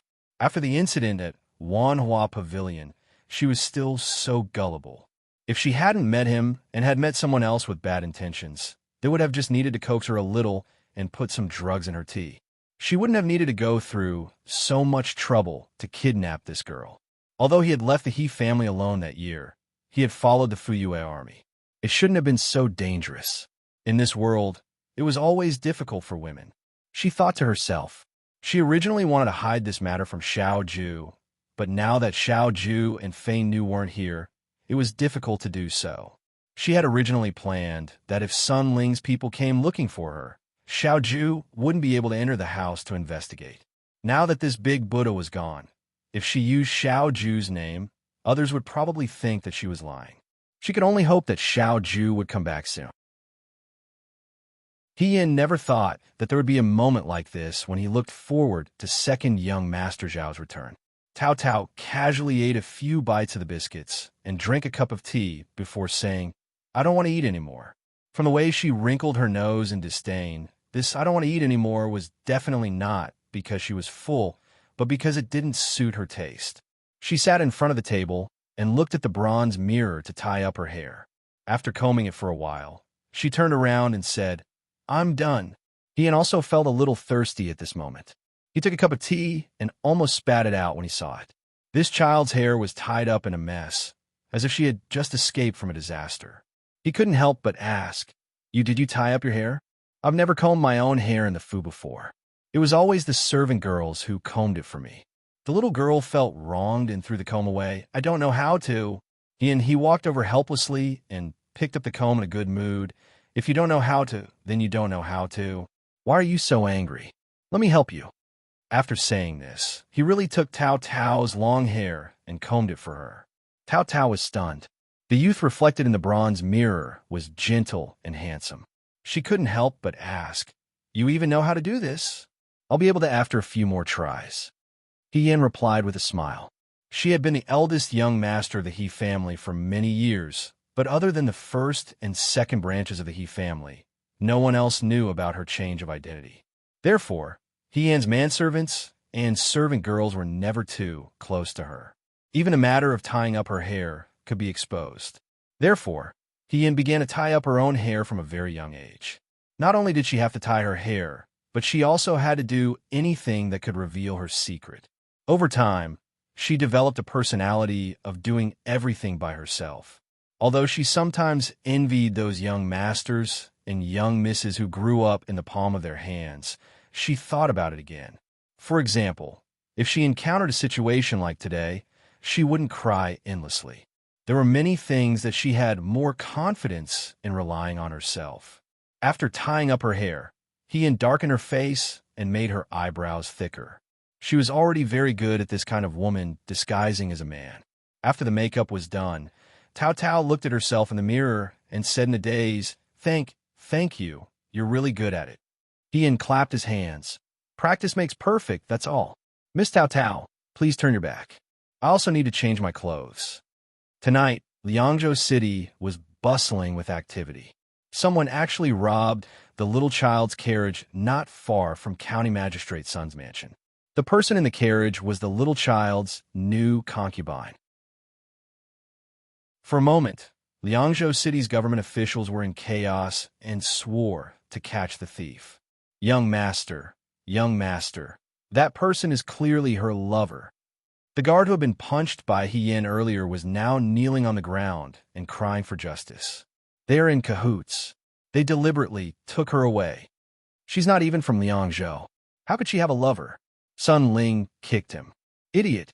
Sun Ling was 30 years old and had no achievements. He relied on his father, the county magistrate, to live his life. He bullied people and tyrannized women in Liangzhou City and committed all kinds of crimes. He was born with a rabbit's head and a black birthmark on his cheek, which made him look even scarier. He had countless concubines in his mansion and countless girls from good families who were bullied and abandoned by him. The people of Liangzhou City were angry, but they didn't dare to say anything. They allowed him and his father to do whatever they wanted in the city. Today, however, he was robbed on his way home. Women were small things, but it was humiliating. To Sun Ling, this was a blatant disrespect for the Sun family. The city gate has been sealed. Another guard said, "That woman is injured. She should still be in the city. We'll check door to door. We'll find her whereabouts." Idiot, Sun Ling scolded again. Since when did the people of Liangzhou City have the guts to mess with the Almighty? Since you said that person knew that I, Sun Ling, wanted her and still dare to make a move, he must be reckless. He's probably not from Liangzhou. That woman isn't from Liangzhou either. They might be in cahoots. The previous guard said again. I don't care if they're in cahoots or not. If he dares to go against the Sun family, he must be prepared to die. Say it again. What does that person look like? His face was covered, so I couldn't see what he looked like. He's about 7 feet tall, a head shorter than me. He's thin, but he's dressed very well. The material of his clothes doesn't look like ordinary goods. The guard racked his brains to recall. Anyway, he shouldn't be poor. Sun Ling thought for a moment and said, I understand. The two guards looked at him in unison. The people in the city continue to block the city gate. The rest of you, follow me to check the inn. Inn? Young master, why? Sun Ling scolded. Idiots will always be idiots. Why don't you think about it? Since he's probably not from Liangzhou, he must be staying in an inn. Even if he's dressed well, there's no way he's staying in a shabby inn. Why don't you just look for those good inns that cost a lot of money? I see. The two guards quickly praised. Young master is wise. Young master is wise. Umph. Sun Ling smiled proudly. The birthmark on his cheek looked even scarier. He said darkly, When has there been such a fearless person in Liangzhou? I want to see who's so bold. And that bitch, she doesn't know what's good for her. She's done it again and again. I'm afraid she doesn't know how powerful I am. Don't let any of them go. The night in the city seemed to be lit up by torches. It was supposed to be time for bed, but every household was woken up by the sound of horse hooves. The bailiffs and city guards rushed into the houses of the commoners and interrogated them one by one. Logically speaking, this shouldn't be the case. However, the Sun family had abused their power for a long time. When they heard that Sun Ling's concubine had been kidnapped, many people secretly cursed. Hey, nonsense! Where did this concubine come from? With that kind of appearance, even if her family was extremely wealthy, they wouldn't take a liking to her. They must have kidnapped some innocent girl from somewhere. How is this any different from robbers? Robbers have to pick the night to act. Who would dare to rob in broad daylight? But weren't they abducted? Which righteous person couldn't stand it anymore and took action? If it's really a righteous person, I'll pray in front of the Bodhisattva every day that he's safe and healthy and doesn't get caught by the Sun family. AI, the world has changed. These voices naturally didn't dare to appear in front of the soldiers. They waited for the people to leave before whispering to each other and quickly disappearing into the night without a trace. The inns in the city were also in trouble tonight. The shopkeepers and waiters, along with the guests upstairs, were all pulled out and interrogated one by one. Those who appeared to be well off were interrogated even more carefully. Not even a fly was spared. He sat on the edge of the bed. The lights were already off, and only a little moonlight came in through the window. It was already late at night, but Xiao Ju and Fei Nu still hadn't returned. She thought to herself, are they not coming back? It was just like those poor families who couldn't afford to raise an extra child. They took their youngest son to a crowded street and lied to him that they were going to buy candy. In the blink of an eye, they were gone and abandoned by the side of the road. Did Xiao Ju abandon her? She was too pitiful. She only had so much money on her, and she still had to pay for the inn tomorrow. She still had to eat, and she still had to go back to the Liangzhou City Guards Institution. Was this something that a human could do? If that was really the case, she would go next door and sell the evening zither tomorrow. Ian's thoughts ran wild. Would this person come back or not? If not, she and Tao Tao could each have a room tonight. It wouldn't be a waste. As she was thinking, Tao Tao, who was also sitting on the edge of the bed, whispered, "You won't run away, right?"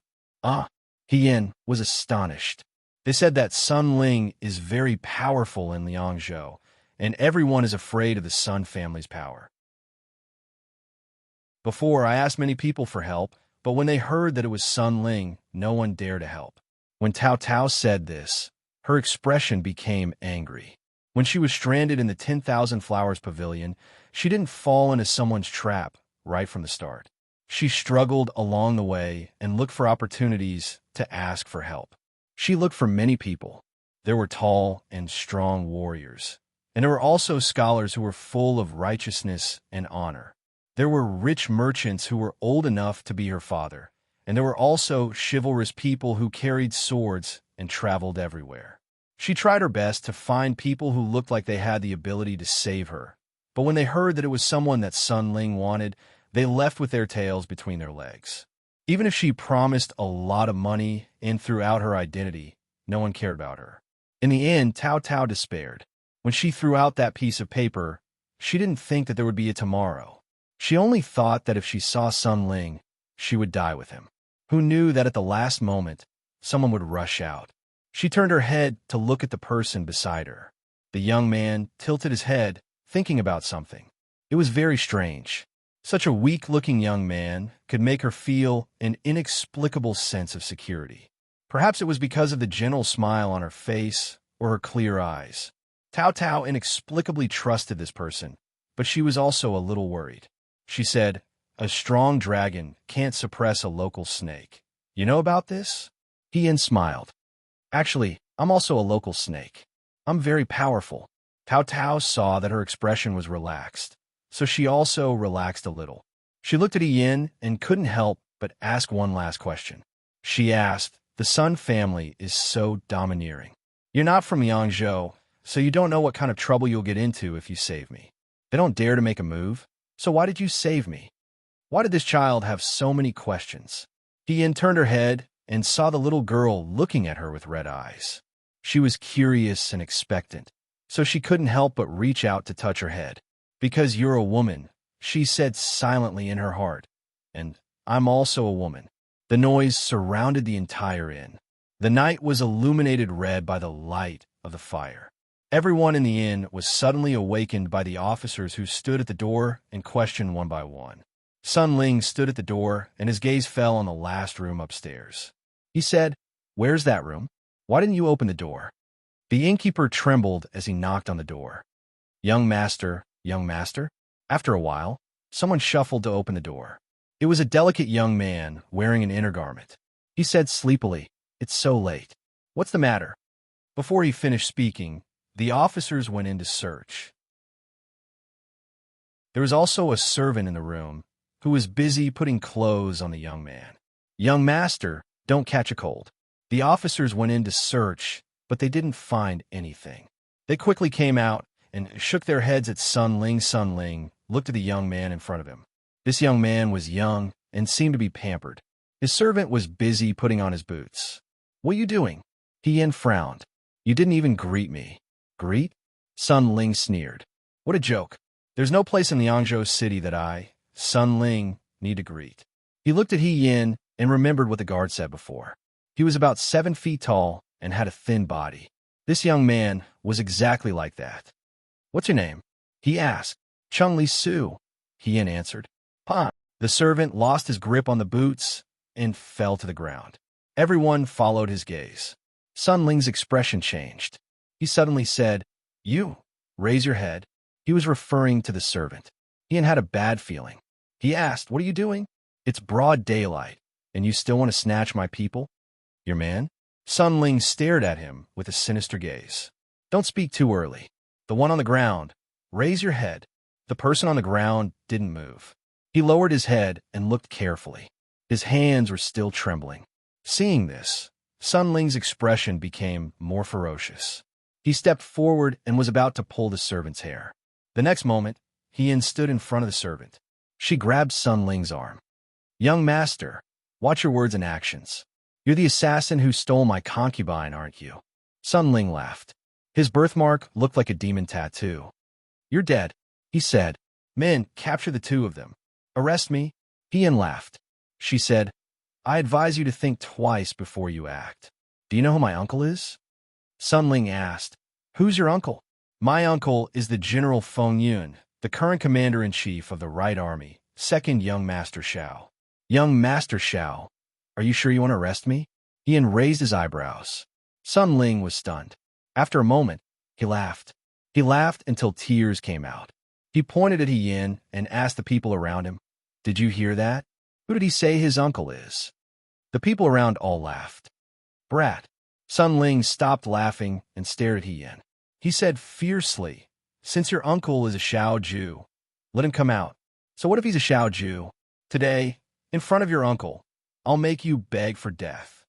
"Is that so?" An unfamiliar voice sounded behind him. Sun Ling turned around. A young man as bright as the moon slowly walked over with guards behind him. His voice was low and had a cold, mocking tone. "You can try." Chapter 91. Why don't you give a try? There was a moment of silence at the entrance. After a while, Hien suddenly regained his senses and shouted, "Uncle!" This was this kid's uncle? Sun Ling sized up the youth in front of him. Seeing this young man's handsome appearance and elegant demeanor, he couldn't help but feel jealous. Because of the large birthmark on his face, he knew that he was ugly, so he especially hated good-looking people. He had countless concubines in his residence and often tainted good girls outside. However, it wasn't entirely because he was lustful. Even if he took them in his hands, he would never pamper them. Those beauties often ended up in miserable states in his hands. When Sun Ling saw that someone else had something he didn't have, he wanted to destroy it. The man in front of him was too outstanding. Not only in Liangzhou, but even in Dawei, he could be considered one of the best. "Uncle!" Hien jumped up and ran behind Shao Ju. Only his head poked out and pointed at Sun Ling. "This person bullied me." She shouted innocently, as if she was a child who was bullied outside and went home to complain to her elders. Fei Nu saw this and was speechless. Shao Ju's body also stiffened. He endured the disdain and ignored the person pulling his clothes behind him. He only looked at Sun Ling. "Was it you?" Sun Ling's heart skipped a beat. This young man's appearance was too good. His expression was calm, but there was a hint of sharpness. Even if he was asking a question calmly, one couldn't help but feel a chill in one's heart and feel an inexplicable sense of fear. He composed himself and looked at Shao Ju. He said coldly, "It was me. Who are you?" "Shao Ju." "Shao Ju?" Sun Ling was suspicious. He had never seen Shao Ju before. Half a year ago, he heard that Shao Ju had brought new recruits to Liangzhou to guard the Liangzhou city. However, he had never been to Liangzhou city or the Sun family. Of course, Sun Ling had also heard of Shao Ju's name. He was a famous young killer in Dawei and was handsome and beautiful. His life was good, but other than that, how could he prove that he was a Shao Ju? Moreover, how could the commander-in-chief of the right military force bring only one guard with him? Even though he was the son of a county magistrate, he still had to be surrounded by attendants when he went out. What was up with this nephew of his? No matter what, these people looked strange. Sun Ling asked the manservant beside him in a low voice, "Have you heard about General Feng Yun coming to the city recently?" The servant shook his head. "No." Hearing this, Sun Ling became even more suspicious. However, he had always been cunning and did not want to jump to conclusions so easily. Thus, he looked at Shao Ju and sneered. "Since you say that you are Shao Ju, do you have the jade token to prove your identity?" Shao Ju, no. He didn't even have a jade token. Sun Ling was even more certain that the people in front of him were imposters. Thinking about how he had almost been frightened by the imposter, Sun Ling couldn't help but feel annoyed. He looked at Shao Ju and shouted, "I don't care who you are, but you dared to kidnap an official's wife. This is a capital offense. Men, take them down. What official's wife? He poked his head out from behind Xiao Ju and shouted, "That's my servant. If you want to say that she's an official's wife, please show evidence. Where's her contract? You don't even have a contract, and you're just randomly arresting people. Is there still any law?" "Law?" Sun Ling smiled ferociously. "In Liangzhou, my Sun family is the law. Everyone do it." A group of soldiers came forward aggressively. Yin was now playing the role of the weak Chung Li Su, so of course, he wouldn't do anything. She screamed and shouted as if she wanted to see the world in chaos. "Murder! Soldiers are killing people." There were other guests in the inn, so when they heard this, there was an uproar. Even the dogs on the streets began to bark. Xiao Ju said, "Fei Nu." The guards in black immediately stood in front of Xiao Ju, and Yin took the opportunity to see clearly. She didn't know if Fei Nu was a member of the Nine Flags Battalion, but looking at his skills, he was comparable to her in her previous life. If this was the standard of the Nine Flags Battalion, then Lady He's current body was probably not qualified. She couldn't take her eyes off him and pulled Xiao Ju's clothes until Xiao Ju scolded in a low voice, "Let go." "Oh." Yin came back to his senses and quickly let go of his hand. Seeing that Yan's sleeve was wrinkled from his grip, he stroked it twice in an attempt to smooth it out. He said fawningly, "Uncle, Big Brother Fei Nu is really skilled. Amazing." She didn't even need to think about it. At this moment, she was probably the same as Yinshin. Xiao Ju didn't pay attention to her. The officers and soldiers in Liangzhou's yamen were all made from the same mold as Sun Ling. They were served good wine and good food every day, and they had already developed the habit of only eating and not doing anything. They could capture the weak old and weak women and children, but when they met someone who could fight, they were completely helpless. Fei Nu single-handedly beat them all to the ground. Seeing this, Sun Ling took a step back and ordered his servant, Go, and call everyone here." The servant turned to run, but before he could take a step, he was hit by a stone. His legs went weak, and he knelt down. He secretly threw away the stone in his hand. Of course, he couldn't let anyone report this. Although it wasn't that he couldn't defeat them, it was tiring to fight back and forth. Fei Nu also needed a rest. Suddenly, there was no one around him that he could use. Sun Ling was half angry and half afraid. He pointed at Xiao Ju and said, "You dare to beat up officers and soldiers. Do you still have a law? Didn't you say that you were the law in Liangzhou?" Yin felt that he was acting like a dog, threatening to bully others because of its master's power. He hid behind Xiao Ju and talked back to Sun Ling, "Sir, your position as the law isn't that great. You can't even fight as well as other people's guards." "You." Sun Ling pulled out the whip from his waist and was about to swing it at Yan's face. Yin shrank behind Xiao Ju. In the next moment, Fei Nu had already grabbed the whip and kicked it. Sun Ling tripped and fell to the ground. Fei Nu took the opportunity to step on his head and stomp his face into the ground. Yin was speechless as he watched. This slave, Fei, didn't utter a single word. He was quite heartless. "Young master, should we kill him?" Fei Nu asked. You dare to kill me. My father is from Liangzhou's Ji County." Sun Ling was stepped on until he couldn't speak clearly. He was angry and afraid.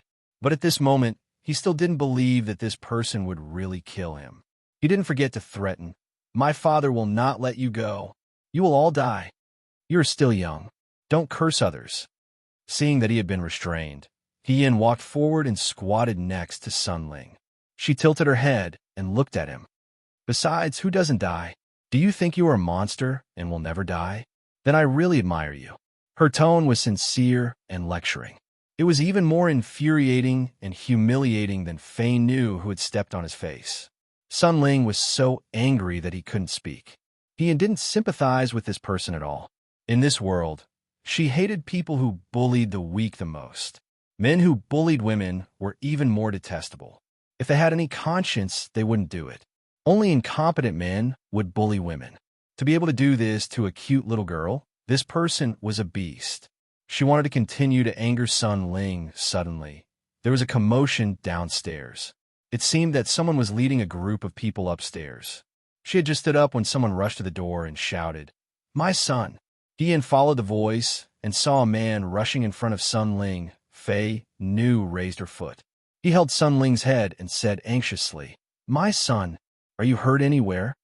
It was a middle-aged man who looked very similar to Sun Ling. He also had the same black birthmark on his cheek as Sun Ling. But because he was older than Sun Ling, other than being ugly, he had a wretched and vulgar appearance. Coupled with his gorgeous clothes, he looked out of place. Ian didn't think that she was a superficial person who judged people by their appearance.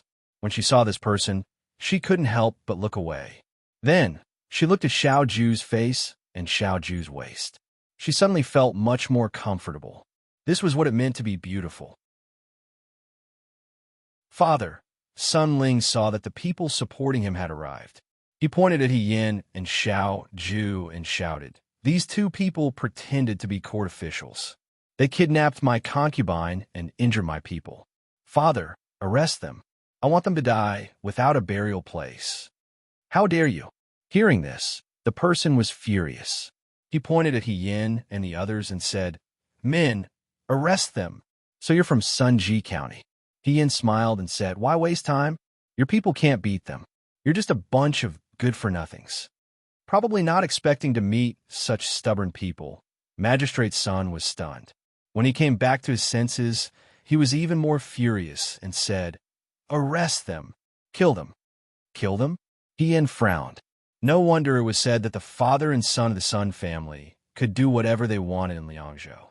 Even the officials of the capital did not have this power, but they could do it. Sun Xiangfu. The person who interrupted him was Xiao Ju. He looked at the other party and said coldly. His voice was like a knife, sharp and piercing. Open your eyes and see who I am. When he received the news and rushed over, Sun Xiangfu did not have time to hear what had happened. He only knew that Sun Ling had brought people to arrest them, who knew that they would be bullied instead. As a father, he supported his son. Moreover, this was Liangzhou. Sun Xiangfu did not think too much. When he arrived and saw how badly Sun Ling had been beaten up, Sun Xiangfu's heart ached. The light was dim, so he didn't take a good look at Xiao Ju's face. When he heard her words, he looked up seriously. With one look, he was stunned. A moment later, Sun Xiangfu suddenly lifted the corner of his robe and knelt down. He pressed his head against the ground and said in a trembling voice, I didn't know that the governor was already here. Please forgive me for not going out to meet you. Governor? Sun Ling looked at his father in surprise. Seeing Sun Xiangfu come to his senses and look at his cowardly appearance, he knew that he would not be able to make any waves. Yin smiled and said, Magistrate's son, what kind of crime do you want me to forgive? When little young master came upstairs, he wanted to kidnap my servant and take my life. He wanted to make my life worse than death in front of my uncle. He was very impressive. Now he wants us to forgive him? How would we dare? Isn't that right, uncle? She looked at Xiao Ju and confidently complained. This time, other than Xiao Ju, his nephew, the young master of the right minister's residence, had also sent the invitation. At this moment, this young man was calling Xiao Ju uncle. It must be Cheng Li Su. Sun Xiangfu did not expect that his unfilial son would offend his uncle and nephew. He felt bitter inside. He slapped Sun Ling's face, and Sun Ling's head was slapped to the side. This slap was very strong, and everyone could hear the crisp sound. Sun Xiangfu knelt down and kowtowed as he said, This is all because I did not teach my son well. My son was blind and did not recognize you and little young master. I hope that you will forgive him. When I go back, I will teach my son well.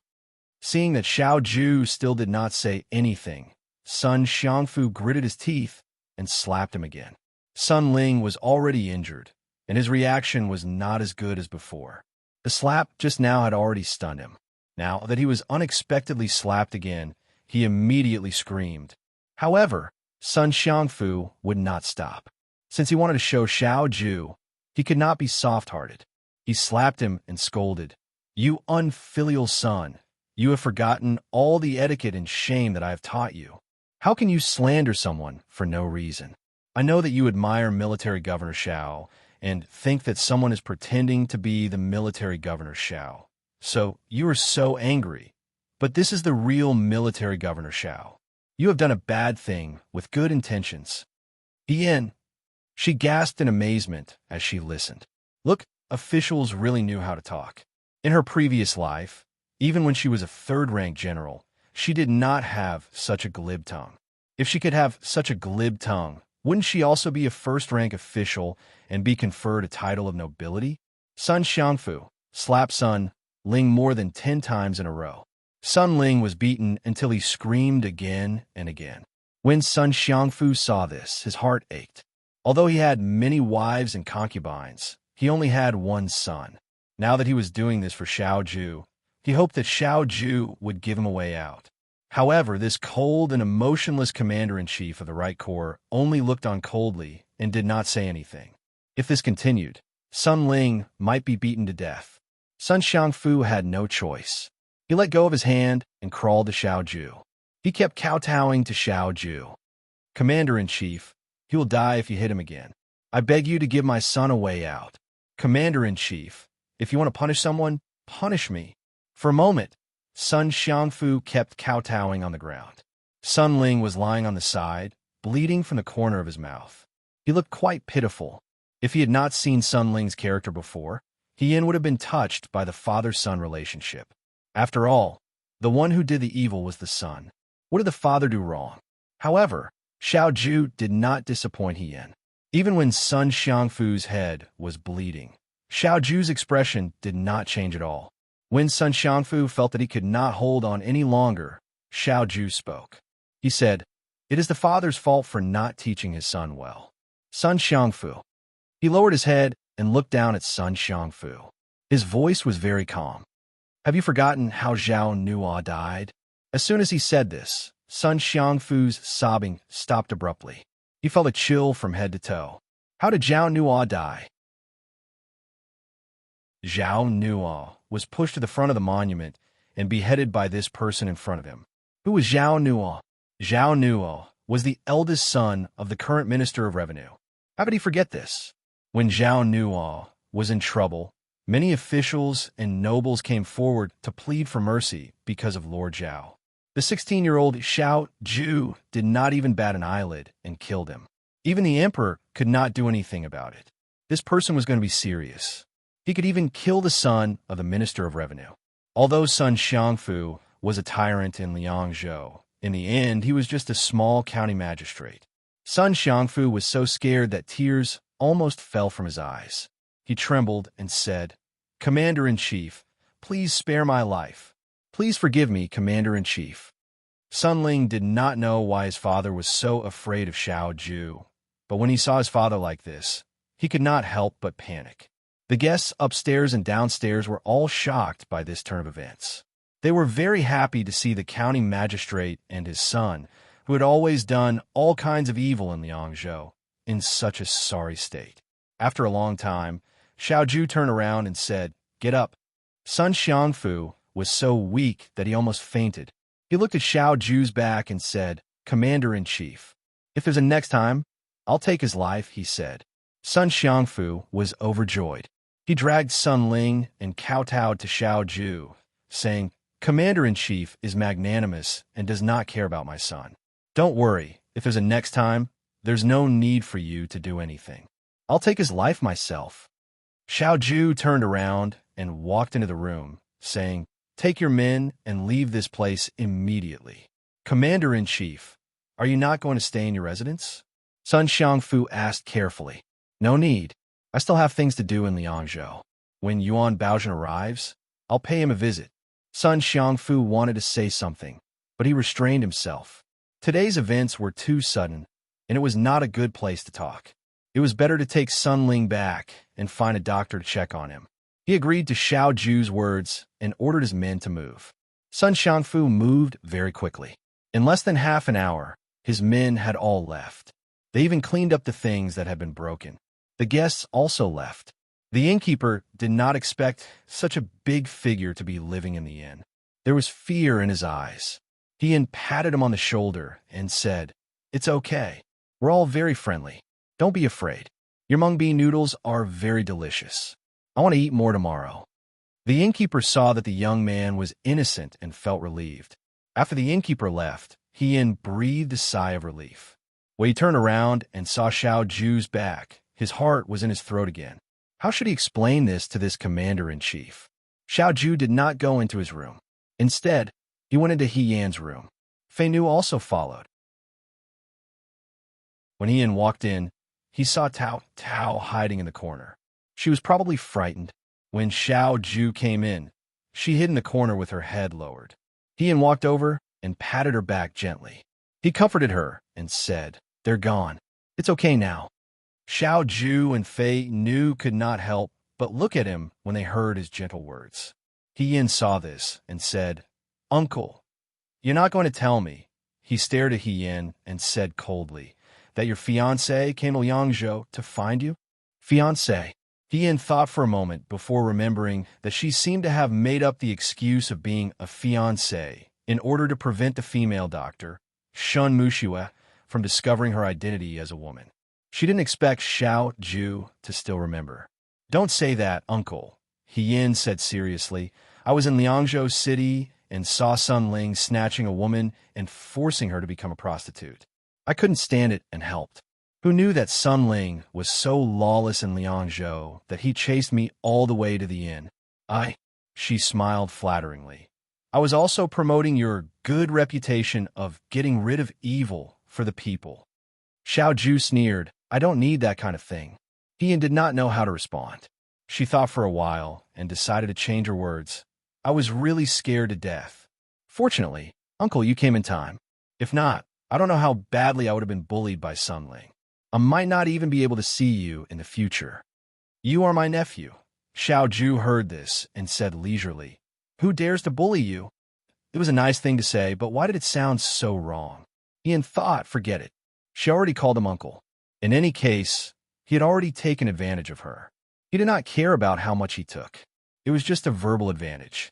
He would not lose anything. "Then, uncle, let's send this girl back home. If she stays in Liangzhou, that bastard Sun Ling will definitely take revenge." Hien tried to ask for his opinion. "You deal with it yourself." How heartless, Hien thought in his heart.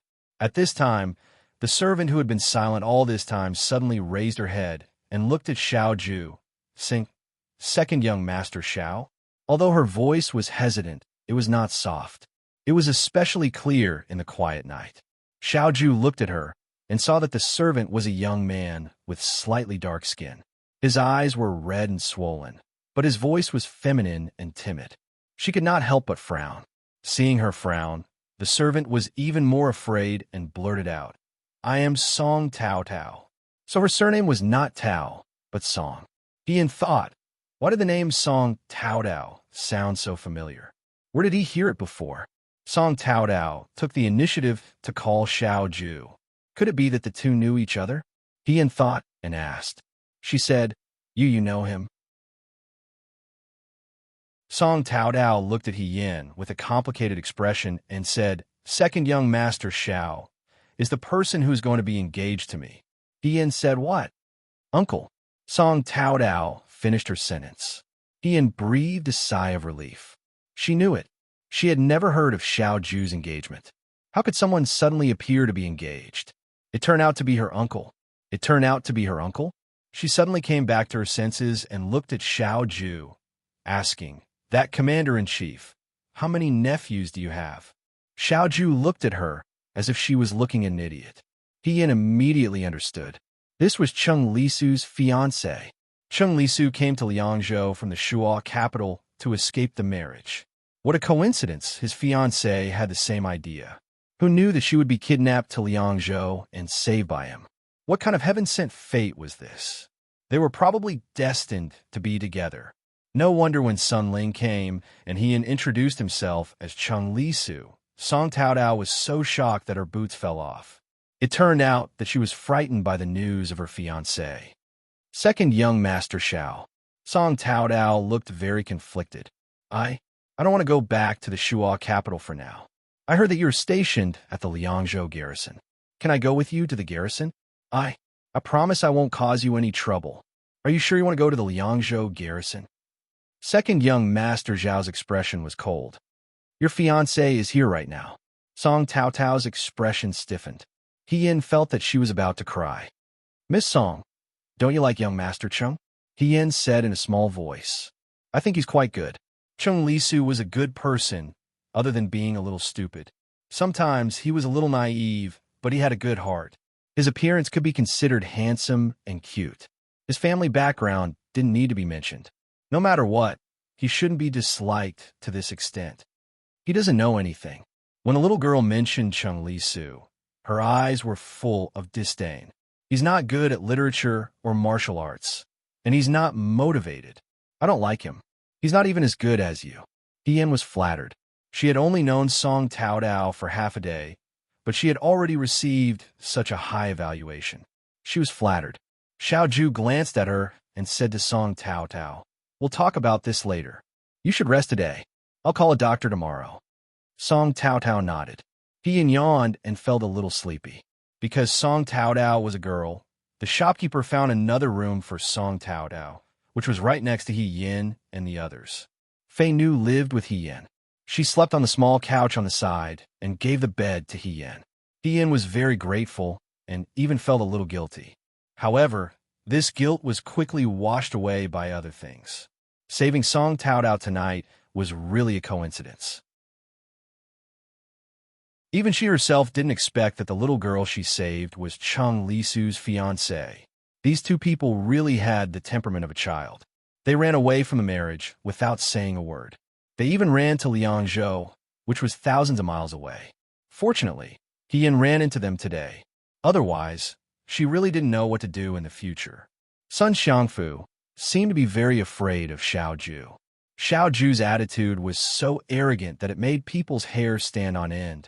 He Yin felt that even when she was at the peak of her military exploits and had the highest status, she wouldn't speak to her colleagues or subordinates like this. In the end, this was the difference between people. No wonder Chung Lisu was raised to be a good-for-nothing son who didn't know anything and was always so self-righteous. With such a powerful uncle, he could do whatever he wanted in a way. Why would he need to be good at both civil and martial arts? Tonight, she just casually complained and was able to make the county magistrate and his son, who were so powerful in Liangzhou, kowtow and apologize. This kind of feeling of being protected was quite refreshing. It also felt good. Now that Ian thought about it, he felt quite envious of Chung Lisu. Song Tao Dao couldn't be left alone in Liangzhou. She probably couldn't lack people by her side. Who knew if the father and son would wait for an opportunity to take revenge? The best way was to send her back to her parents in Shuajing. Of course, it would be best if she could be protected by the Song family. But now that Song Tao Dao had run to Liangzhou to escape the marriage, she might not obediently return to Shuajing. Moreover, it wasn't easy to find someone to send her back. In order to protect Song Tao Tao's safety, he could only temporarily keep her in a Liangzhou guard. He wondered what kind of expression Chung Lisu would have when he saw Song Tao Dao. The two of them wouldn't fight, right? Even if they did, it didn't matter. In any case, there was a ready-made practice field. He didn't even know what he was thinking. Those thoughts gathered together to form a question. That was, who exactly was Song Tao Dao? Why was this name so familiar? There were many times when he almost thought of it, but he couldn't remember it. Fei Nu was a martial artist. He didn't make a single sound when he slept and was very quiet. Ian had long been used to the thunderous snoring of the Liangzhou guard. For a moment, he couldn't fall asleep and turned over. Who knew that she would join the army and become a nephew? It really was inconceivable. Join the army, join the army. In the darkness, Hien suddenly sat up. She remembered who Song Tao Dao was. In reality, back then, Hien had quarreled with He Yuansheng for the first time and then joined the Fuyue army under the cover of night because of this Miss Song.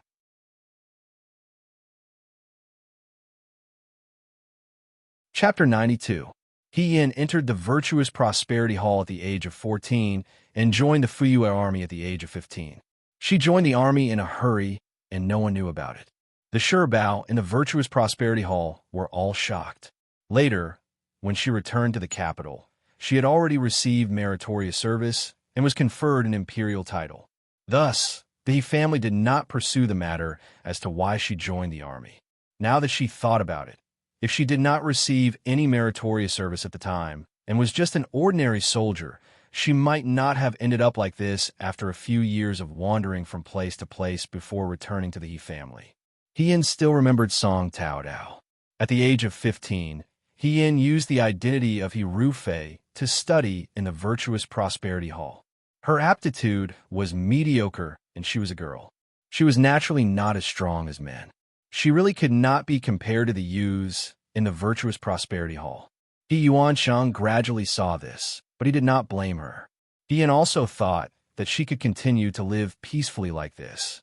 Until that day. There were 2 days every month in the Virtuous Prosperity Hall when the students could go home. But because of the rainy season, the rainwater washed down the signboard at the entrance of the Virtuous Prosperity Hall. The Shirbao let the students go home 1 day in advance and come back 3 days later. Hien went back in a hurry, and no one knew. She first changed her clothes and then went to find He Yuansheng. Every month when she returned to the He family, He Yuansheng would ask her about how she was doing in the Virtuous Prosperity Hall. This kind of distant and almost monitoring question did not make Hien feel warm. Every time she spoke to He Yuansheng, she was actually a bit nervous. But that day, when she went, He Yuansheng had not returned. Even the manservant was not at the door. She first sat in He Yuansheng's study and waited. There was a screen in the study. Hien felt that since she had nothing to do, she might as well sit behind the screen and read a book for a while. She had not sat for a moment when someone came in. The one who spoke was He Yuanliang's voice. He said, "Hien's matter, what do you think?" Hien, who was about to go out, heard this and was momentarily stunned. She wanted to go around the screen, but then she stopped. She did not go out. Instead, she shrank her body back. He Yuanliang and He Yuansheng had different temperaments. He Yuansheng looked gentle, but he was actually very strict. Later on, Madam He gave birth to other children and treated them very harshly. He Yuanliang, her biological father, had a completely different personality. He was always smiling. He also pampered and spoiled his children, except for her. Hien's feelings towards He Yuanliang were very complicated. If one were to say that she revered He Yuansheng, her adoptive father, and her eldest uncle, then towards He Yuanliang, there was a trace of imperceptible dependence and expectation. She had hoped that He Yuanliang would treat her as kindly and affectionately as he treated his younger sisters, but He Yuanliang did not. Every time he looked at her, it was as if he was looking at his nephew. He was polite and at most lecturing her a little. In this way, after being disappointed many times, Hien didn't force it. But today, he heard his name from his biological father's mouth. He didn't know why he hid here and didn't go out. She's doing very well now. She's studying in the Xianchang dojo, and no one has found out. She's 15 now. At most, before she's 18, she has to settle her marriage. Hien, who was hiding behind the screen, held her breath for a moment. Marriage? She had never thought about this. She was now using the identity of He Rufei, a man. How could she get married? Once she got married, what would He Rufei do? Who would be this He Rufei? She thought it was natural. She was a woman, so she naturally had to get married to a man. After all, she didn't have the time to polish herself. However, He Yuanliang's following words shocked her. Eldest brother, have you seen a suitable young lady in the capital? Young lady? How could it be a young lady? Hien raised her head. The two people on the other side of the screen had their backs to her. She couldn't see their expressions clearly, but from their tone, she could tell that they were calm and didn't feel that their words were shocking at all. The Vice Director of Internal Servants, Song Ci, has 2 daughters. The eldest daughter is already married, and the younger daughter is 11 years old now. He Yuansheng said, "She's a bit young, but when Hien turns 18, she'll be of marriageable age. After she reaches marriageable age, she can wait 2 years before getting married." Song Ci's daughter? He Yuanliang hesitated. Is it that little girl called Song Tao Dao? I remember that Song Ci searched through all the merchants in Shuajing to find a birthday gift for her daughter 2 years ago. That's right. He Yuansheng stroked his beard and smiled. Song Ci's food doesn't have any young boys, only 2 daughters. Now that the eldest daughter is married, she's especially doting on the younger daughter. If we can get married to the Song family, we'll have the Song family's help. Why should we worry that our Fu won't prosper? He Yuan heard this and relaxed his expression, only saying, "Eldest brother's words are reasonable. Why don't I host a banquet in a few days to invite Song Si to the Fu? We can talk about the children. At the very least, we have to let him know that we have this idea." The two of them spoke happily and harmoniously, as if this marriage was just a transaction. This wasn't a big deal. Nowadays, in the noble's Fu, women were mostly used as a bargaining chip. But using her as a bargaining chip was one thing. But how could they not take her identity into consideration? She was a woman. How could a woman marry another woman? If they really did get married, wouldn't they be harming the girl's life? Ian thought this in his heart. Suddenly, he bumped into the screen and made a sound. He Yuansheng turned his head and shouted, "Who is it?" Ian saw that he had been discovered and simply stood up, saying, "It's me, Ian." He Yuansheng let out a sigh of relief and then frowned, saying, "Why are you here? Shouldn't you be at the Xian Chong dojo today?" "Sure, Bao told us to leave school a day early, so I came here to find father." Ian said this and paused, secretly glancing at He Yuanliang. He Yuanliang revealed his usual smile, his expression not changing at all because he called He Yuansheng father. It was just another disappointment. Why would he not give up? Ian lowered his head, hiding the disappointment in his eyes. "I have matters to discuss with your second uncle right now. Come find me later." He Yuansheng said, "Go see your mother first." Ian did not move. Ian? He Yuansheng's brows furrowed again. "I already heard what father and second uncle said just now." Ian raised his head, his voice calm. "Father, I am a woman. How can I marry the second miss of the Song family?" Not expecting that Ian would speak like this, the two brothers of the He family stilled. "This is not something you should care about." A moment later, He Yuansheng responded, "I will arrange everything for you.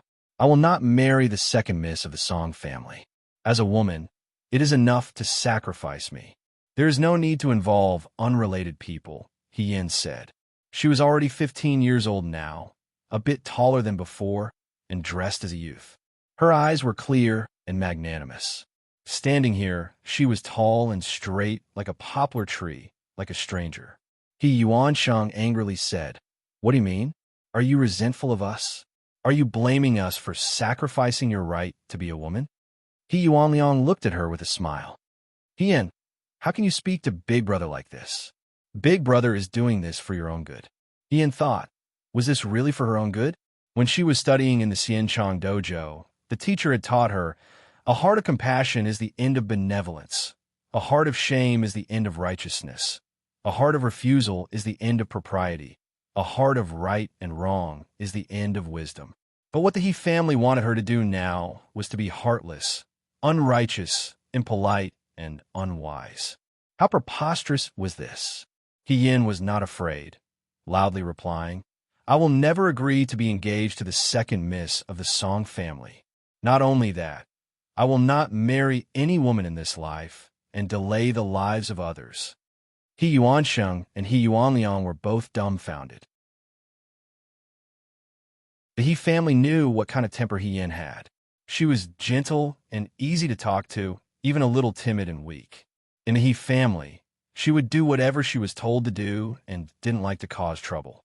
If it wasn't for the accidental exchange of identities, she would be the same as all the other ordinary young ladies in Shuajing, taciturn, obedient, and living her life like a puppet.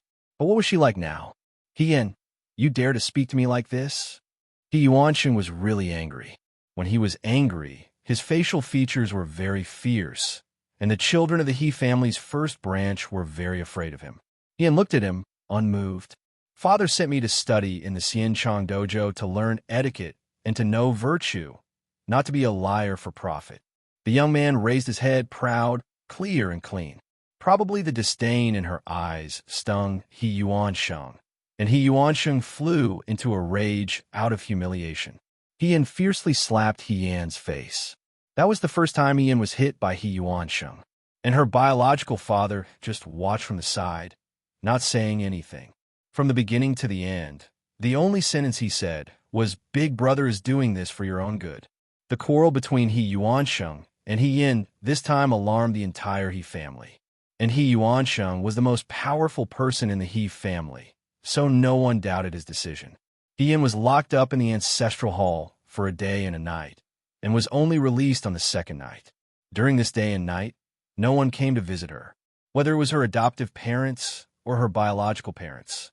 During this day and night, He Yin looked at the big and small memorial tablets in the ancestral hall and only thought of one question in her heart. What kind of family was the He family? Did she really want to stay in the He family? If the meaning of her existence in this family was to be a substitute, to tie up the interests that didn't belong to them without any sincerity, then there was really no place for her to stay here. A puppet also wanted to break free from the strings and control her own life. The second night, she returned to her room, and the room was cold and cheerless. He Yin remembered that these days, the Fuyue army was recruiting soldiers on the streets. She sat on the couch, thinking that if someone came to see her tonight and asked her if she was okay, she wouldn't leave. But there was no one. The sound of a night watch came from afar. He Yin carried her bag on her back and sneaked out the door under the cover of the night. For so many years, ever since she started practicing martial arts, she had been like this and was already familiar with the way. It was also because the He family didn't value her that she was so relaxed when she left. Forget it, she thought. Although she couldn't continue to stay in the He family, she still saved a little girl from Shua Jing. If she wasn't here, how could the He family arrange a marriage? That girl called Song Tao Tao, when she became of marriageable age in the future, she would be able to spend the rest of her life with a suitable young man and not be implicated in this shameful scheme and become a pawn to be sacrificed. The night was dark. She couldn't see the end of it. The young girl disguised as a young man didn't know what the road ahead was. She turned back to look at the He family's door. The courtyard was hidden in the night and connected with the past. She steeled her heart, turned around, and walked straight ahead, never looking back. The past laid out in front of her eyes. As if the dust covering it was blown away, it gradually became clear as if it had just happened yesterday. Only He Yin knew that it was a past life that she couldn't go back to. At that time, she was young and impetuous, angry at the absurdity of the He Yuansheng brothers' decision, and didn't seriously think about it. She was a woman. If she really married the Song's second miss, sooner or later, this secret would be exposed. How could the He family allow this to happen? Unless they already knew that this kind of thing would never happen. He Yin stared at the scented sachet hanging on the bed curtain. He Yuansheng and He Yuanliang knew a long time ago that sooner or later, He Rufei would return.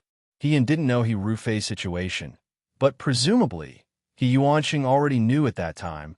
He Rufei's body was gradually getting better and wasn't on the verge of death like they said. It was because they knew He Rufei would return sooner or later. He Yin and He Rufei would return to their original positions. That was why they talked about the engagement without any scruples.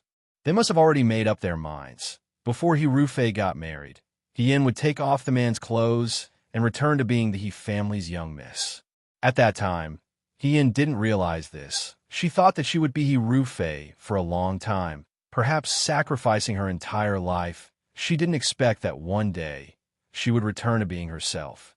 But this wasn't a blessing. After being someone's substitute for a long time, it was inevitable that she would forget who she was. Moreover, that day, she left the He family with a bag and joined the Fuyue army. From that day on, she had already disrupted the He family's plans, and the chess game was already out of control. Who would have thought? Who would have thought that after living for a lifetime, dying once and waking up again, after going around in circles, she would actually meet the girl who was almost engaged to her in her previous life here. The 11-year-old girl had already grown into a graceful lady. The young man who left home with a bag had already tasted all the flavors of the world. Fate was mysterious. If it wasn't for Song Tao Tao, she wouldn't have left home, she wouldn't have joined the army, and she wouldn't have become General Fei Hong. He Yin today. In the darkness, He Yin smiled silently. Fate let them meet here. Maybe it was to tell her one thing. She didn't do anything wrong. She saved a girl. The next morning, when He Yin woke up, Fei Nu was no longer in the room. Last night, she thought about things until late into the night, so she fell into a deep sleep. She didn't even know when Fei Nu left. When she woke up, she went to freshen up before leaving the room. She wanted to knock on the door next door to see if Xiao Ju was there. However, as soon as she knocked, the door next door opened, and Song Tao Tao's head popped out from behind the door. She said, "Are you looking for second young Master Xiao? They're having breakfast downstairs." They didn't even call her for breakfast? Ian thought to himself, they really didn't treat her as one of their own. Ian asked, "Have you eaten? Let's go downstairs and eat together." Song Tao Tao nodded. The young girl went downstairs with her, and sure enough, she saw Xiao Ju and Fei Nu sitting by the window downstairs. There were some small dishes on the table. Ian didn't know if it was because he was shocked by Xiao Ju's identity last night, but the innkeeper made the breakfast especially exquisite. Ian wanted to scold the innkeeper for being extravagant. "Uncle, why didn't you call me for breakfast?" Ian muttered, "It's fine if you didn't call me, but why didn't you call Miss Song?" "I wanted to sleep more. It has nothing to do with second young Master Xiao," Song Tao Tao hurriedly said. He didn't know why, but she seemed to be a little afraid of Xiao Ju. However, when he thought about it, Xiao Ju was always sarcastic. How could a delicate young girl like her stand it? Ian picked up a single basket golden cake and stuffed it into his mouth. The cake was fragrant and sweet. It was fresh out of the steamer, so it was piping hot and very appetizing. She smiled and said, "Uncle, what are we doing today?" Xiao Ju looked at her with a faint smile. "What do you want to do?" Before Ian could finish her words, Song Tao Tao interrupted her. "Chung, young Master Chung." She already knew that Yin wasn't Chung Li Su, but she could also see that Yin was pretending to be Chung Li Su, so she didn't expose him. She called out Chung Li Su's name and said, "Can you go out with me?" After she said this, the other three people at the table looked at Song Tao Tao.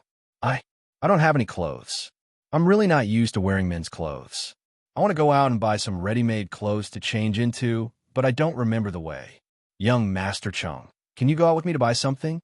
She gathered her courage and finished in one breath. Of the three people at the table, Fei Nu didn't say a word the entire night, and Xiao Ju didn't look like the kind of person who would accompany a young lady to buy things. Only Ian was kind and gentle. Ian said, "Of course. It's just that." She looked at Xiao Ju. "Uncle, do we have anything to do today?" "Nothing." Xiao Ju lowered his eyes and said lightly, "You can go with second Miss Song." "Thank you, second young Master Xiao."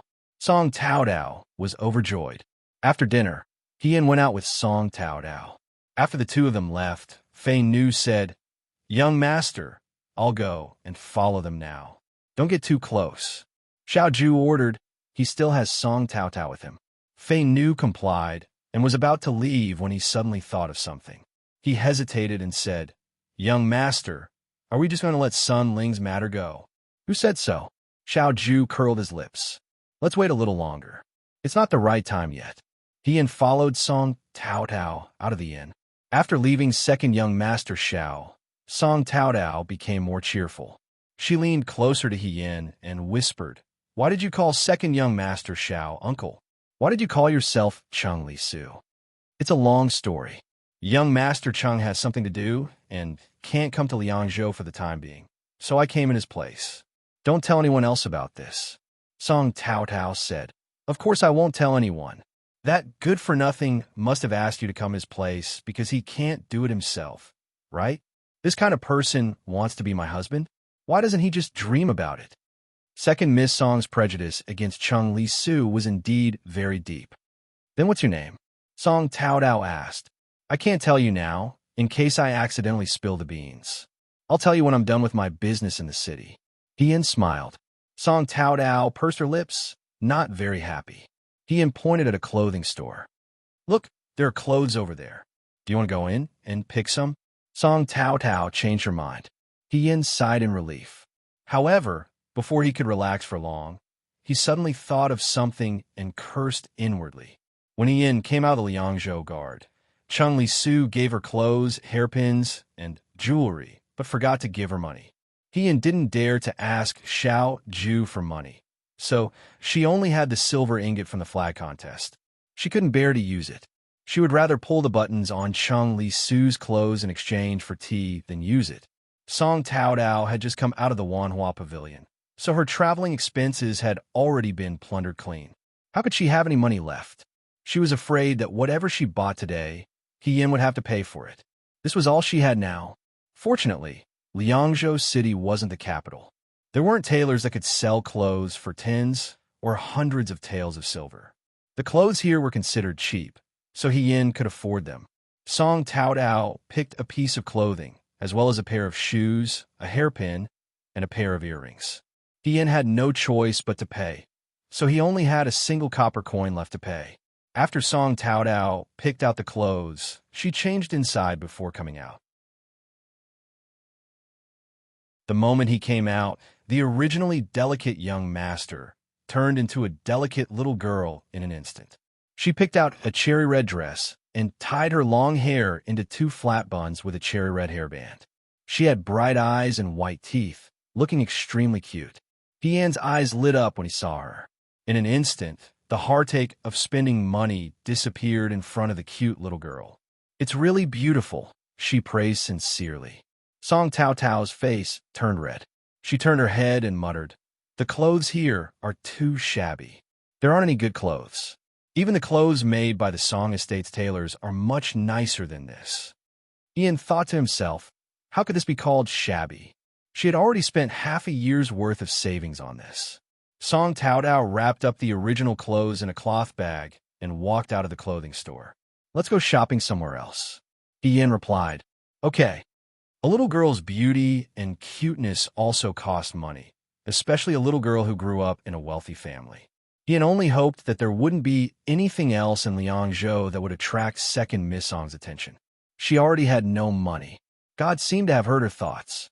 Song Tao Dao didn't want to buy anything else along the way. However, she was still in high spirits when she strolled around Liangzhou City. Ian kept her company with all his heart and didn't seem bored at all.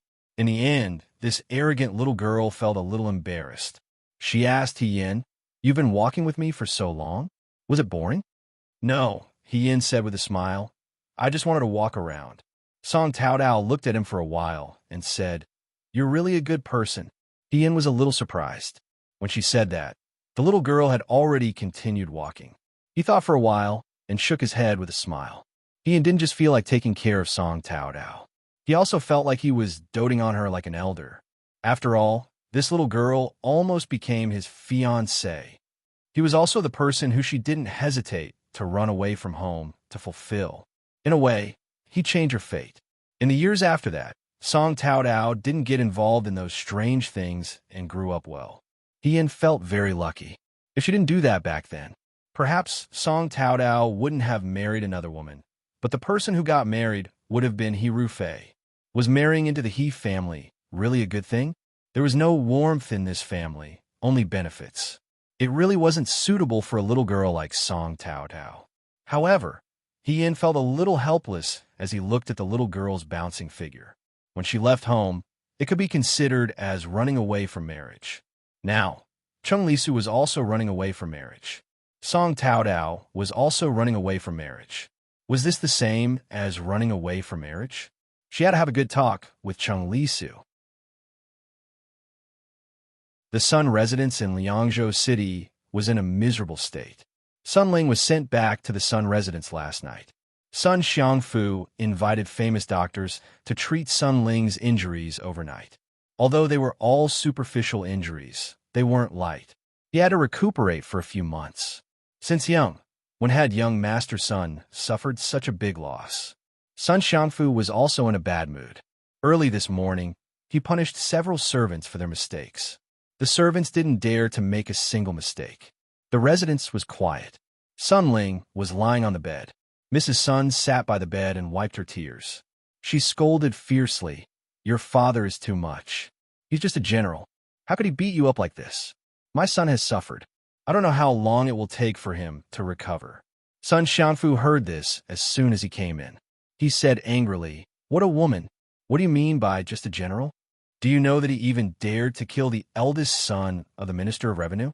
The Minister of Revenue even reported it to the Emperor. What happened in the end? In the end, he could only admit that he was unlucky. If he had killed this unfilial son last night, what do you think you could have done? You couldn't have done anything. Mrs. Sun was stunned by the scolding. After a while, she said in a panic, He's really that powerful? Then what should we do now? Should we apologize to him? You can leave. Sun Xiangfu was annoyed. He waved his hand. I will arrange this. I came to ask Ling a few things. Mrs. Sun left with tears in her eyes. Sun Xiangfu walked to Sun Ling's side. Looking at Sun Ling's pale face, he was distressed and angry. He said, Of all the people you could provoke, you had to provoke that king of hell. I didn't provoke him. It was his nephew who went too far. When Sun Ling mentioned this, he was angry. He told him everything that happened last night. In the end, he said, How did I know that Cheng Lisu would suddenly attack? Was that servant girl the one you liked? Sun Xiangfu asked. Sun Ling shook his head. I don't know. Before I could see her face clearly, that person surnamed Xiao arrived. If it was just a misunderstanding, it would be fine. If it was really this girl, since Cheng Lisu protected him, it was inevitable that he would be prejudiced against you. Sun Xiangfu sighed. It's my fault. I didn't tell you that Xiao Ju was coming to the city. Otherwise, things wouldn't have turned out this way. Sun Ling never cared about politics. He only knew how to eat, drink, and gamble. Therefore, he didn't know that Sun Xiangfu had sent an invitation to Xiao Ju. Father, we have already offended them. They won't make trouble for us in the future, right? Sun Ling was a little anxious. He was used to being lawless in Liangzhou City. He only relied on his father, the county magistrate. But last night, when Sun Xiangfu cried in front of Xiao Ju, Sun Ling understood that Xiao Ju was not someone the Sun family could afford to offend. Don't be afraid, Sun Xiangfu said. In a few days, Censor Yuan will arrive. Censor Yuan is Prime Minister Su's man. Prime Minister Su and Xiao Ju have always been at odds. Perhaps we can do something about it.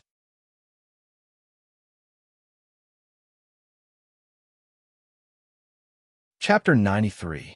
He Yin accompanied Song Taodao until evening before heading back to the inn. There was a stall selling tonghulu along the way. The tonghulu on the straw figurine looked sweet. Yin took out the last few copper coins he had and bought a few skewers. He took the biggest one and gave it to Song Taodao. Are you hungry? Eat some of this to fill your stomach. When we get back to the inn, we'll eat something good. God had mercy on her. Along the way, she had been thinking about what to do if Song Taodao wanted to eat at a restaurant and she didn't have enough money. Fortunately, she ate too much in the morning and the little girl was picky, so she didn't want to eat anything along the way. She just sat down and drank a few cups of tea, ate 2 pieces of cake, and spent a few copper coins. Song Taodao took the tonghulu and looked at Yin. Thank you for your hard work today. She paused and said, Actually, there isn't much to see in Liangzhou City. The things are ordinary. If it wasn't to hide from second young master Xiao, I wouldn't have let you accompany me until so late. Huh. Yin also took a stick of candied haws and put one in his mouth. The hawthorn was sour and astringent, and the honey was sweet and sour together, making him salivate. Yin lamented that he hadn't eaten such childish things in a long time. He asked, What's wrong? Don't you like military Governor Xiao? It's not that I don't like him. It's just, I'm a little scared. The little girl pursed her lips. It seems that in front of him, everyone will feel inferior. Yin was amused. Inferior? Song Taodao was like this because she was too young. Yin smiled. But he's handsome and powerful. Don't all little girls like him? When he was young, there were many girls who secretly came to see Xiao Ju. Yin had never seen a girl who didn't like him. Song Taodao's behavior was already very special. I'm different from them. Song Taodao snorted. They only know how to look at appearances. But such a cold person who doesn't know how to speak sweet words will make their lives miserable. I don't like this kind of man. I like a gentleman. She sighed and said regretfully, Young Master Xiao is very good like that. It's a pity that he already has a wife. He had almost choked on the hawthorn in his mouth. What? Xiao Ju wanted to be his niece-in-law's uncle, but he didn't know that she wanted to be his sister-in-law. Song Tao Dao was indeed someone who had almost become her little fiancé. She actually had such a different view of people. Yin said, "Actually, military Governor Xiao is quite gentle sometimes, but it's rare to see someone like you who doesn't like him." Her heart skipped a beat. She wanted to get something out of Song Tao Dao, so she asked, "Do you know General Fei Hong, who is now as famous as him? Have you seen him before?" "General Fei Hong?" Song Tao Tao said, "Are you talking about He family's eldest young master? The one who said that he couldn't see anyone because of the injury on his face and that he wore a mask all day long?" It's rare for him to wear a mask every day for 10 years. I saw him before I ran away from the marriage. At that time, he had already taken off his mask. He looked all right. Do you know why he wore a mask?" Song Tao Tao asked. Why? Naturally, it was to find a gimmick for himself. Think about it. He didn't take off his mask earlier or later. He took it off right before His Majesty conferred him the title. He said that he had the help of a godly doctor to heal the scar on his face. But how could there be a godly doctor who couldn't even see the scar? After so many years, everyone knew that He family's eldest young master was ugly and terrifying. When he suddenly took off his mask, he turned out to be an elegant young master. This was so bizarre. So, his original 5 points of appearance became 7 points. He couldn't help but applaud Song Tao Tao in his heart. What she said made sense. If she wasn't the one who wore the mask, he would almost believe that Song Tao Tao was telling the truth. "Then what do you think of General Fei Hong compared to Military Governor Xiao?" Song Tao Tao answered without thinking. "Of course it's second young master Xiao. That He family's eldest young master isn't as good-looking as second young master Xiao. Fine, in this world, people still judge people by their appearance." Ian said in surprise, "I've never seen General Fei Hong before. I have the same surname as him. I've always wanted to see him with my own eyes. I wonder if I have the chance in this lifetime." "Of course you have the chance. However, He family's eldest young master is now very valued by His Majesty. Before I left the capital, His Majesty often summoned him to the palace. Previously, when his cousin passed away, He family's eldest young master didn't attend court for a few days. His Majesty even gave him a lot of things." Hian's smile was a bit forced. "Are you talking about Su family's eldest young mistress? Did she marry someone with the surname Su? I'm not too sure either. I don't know what her name is. This older sister wasn't in the capital before. There were very few people in the capital who knew her, and she didn't have any close sisters. I only know that she was General Fei Hong's younger sister. After being married for a year, she contracted a strange disease and became blind. After she became blind, she wandered around the manor by herself. The servants didn't notice, and she fell into the pond and drowned." Song Tao Tao sighed. How pitiful. She clearly had General Fei Hong as her backing. How could she have lived a bad life? I can only say that she had a hard life. What was her name again? He something? I really don't remember. Hien thought to himself. She was called Hien. Unfortunately, this name was destined to be buried under General Fei Hong's name.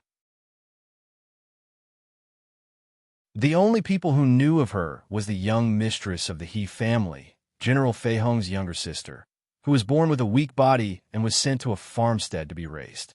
No one remembered her name. Then what about eldest young master Su? Hien asked. After Su family's eldest young mistress died, what happened to him? I usually don't like to hear about these things when I'm in the manor. I vaguely remember my sisters mentioning that Miss He's husband was very depressed for a period of time after the death of the young mistress of the family. The truth was that he was deeply in love. But this kind of thing, who knows? Song Tao Dao had a kind of insight that surpassed her age in this kind of matter. She said, "When can a man's words be taken seriously? Who knows? He might still be reminiscing today and welcoming a new person into the manor tomorrow." Yin smiled bitterly. "What you said makes a lot of sense. Why are you suddenly asking me these things?" Song Tao Tao said, "But I really don't know much. If you really want to know, you should ask second young master Xiao. They are both military generals and colleagues. They should know more than me."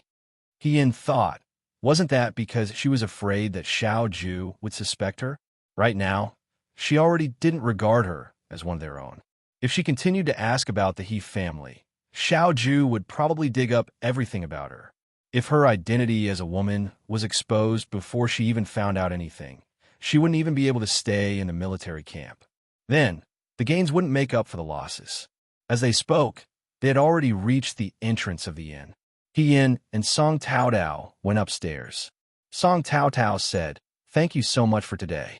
I will go in and change my clothes and rest for a while. Later, accompany me to eat something." He Yin smiled and said, "Okay." Although this young lady had the habits of a young mistress and liked to order people around, he didn't dislike her. After she left, He Yin didn't return to his room. Instead, he knocked on the door next door. Today was very good. Someone in the room answered, "Come in."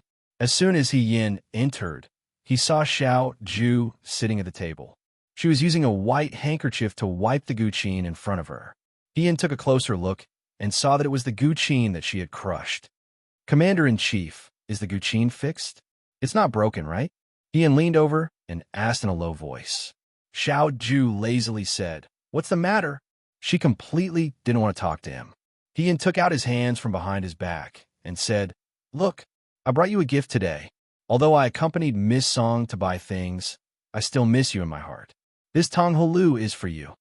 Xiao Ju glanced at the Tonghalu in her hands and said, "Take it away." She was so unreasonable. He Yin said, "Don't. I have already tasted it. It's very sweet. I don't eat sweets," he said indifferently. He Yin looked at him and cursed in his heart. What was he pretending for? When they were together at the Xianchang restaurant, this person carried a small sachet with him. At that time, the young man who was close to him tried to snatch it, and he protected it tightly. He Yin thought that it was some kind of treasure. In the end, he found out that it was just a bag of osmanthus candy. He went home 2 days a month. When he came back to the Xianchang restaurant again, the sachet was full again. A person who always carried osmanthus candy with him when he was young was now telling her that he didn't eat sweets. Did this person dislike the fact that it was bought with 2 copper coins? "If you don't eat it, you can give it to Fei Nu." He Yin put the Tonghalu into the pen holder on the table. He changed the topic and his expression softened. He smiled and said flatteringly, "Governor, I still have something to discuss with you." Xiao Ju looked at him with a calm gaze. He Yin continued to say shamelessly, "I accompanied Miss Song out today. Miss Song wanted to buy clothes and jewelry. She has already spent all the money she got from fighting for the flag. I thought that since Miss Song is your niece-in-law, she is your relative. Although I shouldn't spend the money to buy things for your relative, I am sincere to the governor. How can I let the governor spend money? It's just that I don't have any money now. If Miss Song wants to buy something, can you give me some money? If I don't have money to buy things, I don't want to embarrass you, right? Uncle? Uncle?" The young man's smile was particularly flattering. His eyes flashed with intelligence, like a fox cub that he had hunted when he was young. He could bite people, but when he asked for food, he pretended to be obedient and docile. Xiao Ju looked at him coldly, unmoved. He Yin asked, "Can you do it?" The man's reply was very heartless. "No." "Really?" She was still unwilling to give up. "No." He Yin straightened up and stared at him with hatred. In her previous life, when she joined the army, she had heard people say that a person's true growth began from borrowing money. He Yin now understood. She was already so humble. Xiao Ju was so rich, but he didn't give her any money. He was deliberately targeting her. Xiao Ju raised his head with a calm expression and mocked. "I still remember that I'm not your uncle. Did you forget that Song Tao Tao is Cheng Li Su's fiancé, not yours?" He Yin thought for a while before she understood. She said, "You don't think that I and Miss Song..." Xiao Ju lowered his eyes and continued to wipe the zither. "I hope you still remember who you are."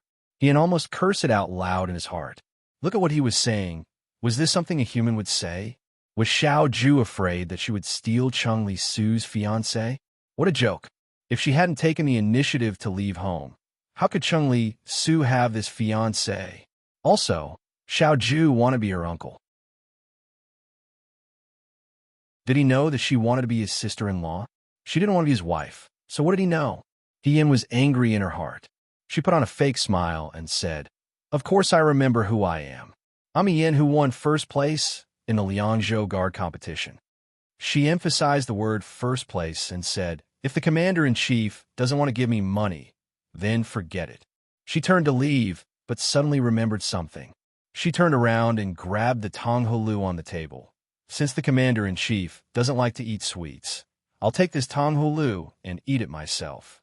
She took a big bite, as if she was venting her anger. As she walked out, she mumbled, "What kind of commander-in-chief is he?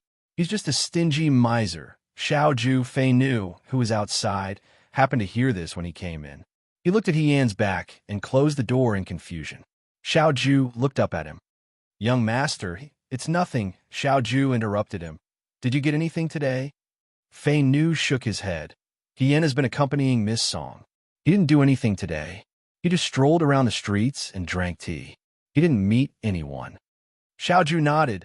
"I know. Is it possible that the person he met wasn't from Liangzhou?" Fei Nu asked. "I feel that Yan is a bit strange. Not to mention his extraordinary skills.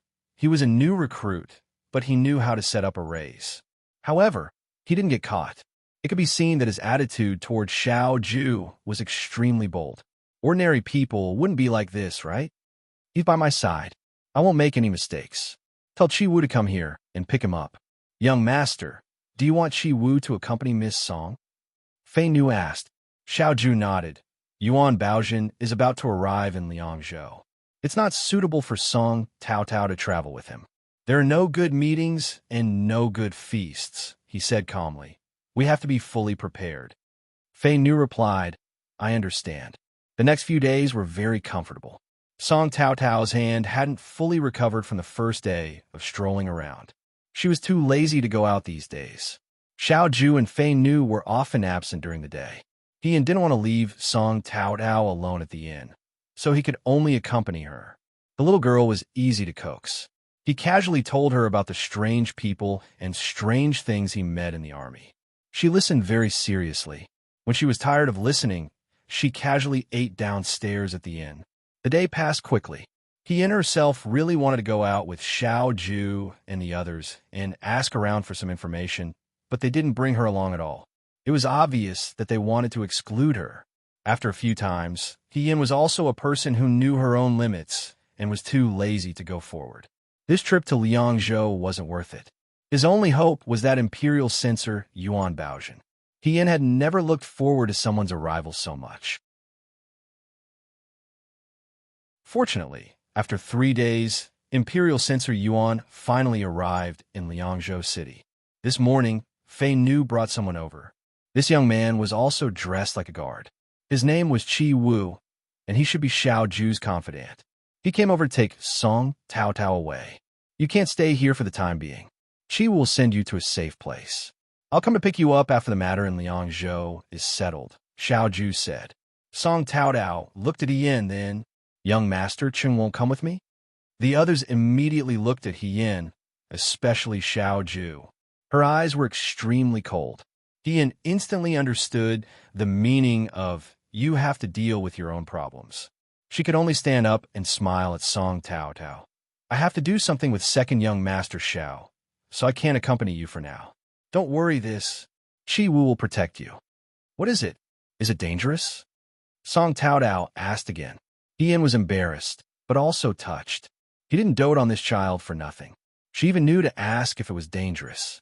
She smiled. "With second young master Xiao around, it's not dangerous. Don't worry. Then you must be careful." Song Tao warned her, then walked away, looking back every few steps. Yan turned around and was met with Xiao's mocking gaze.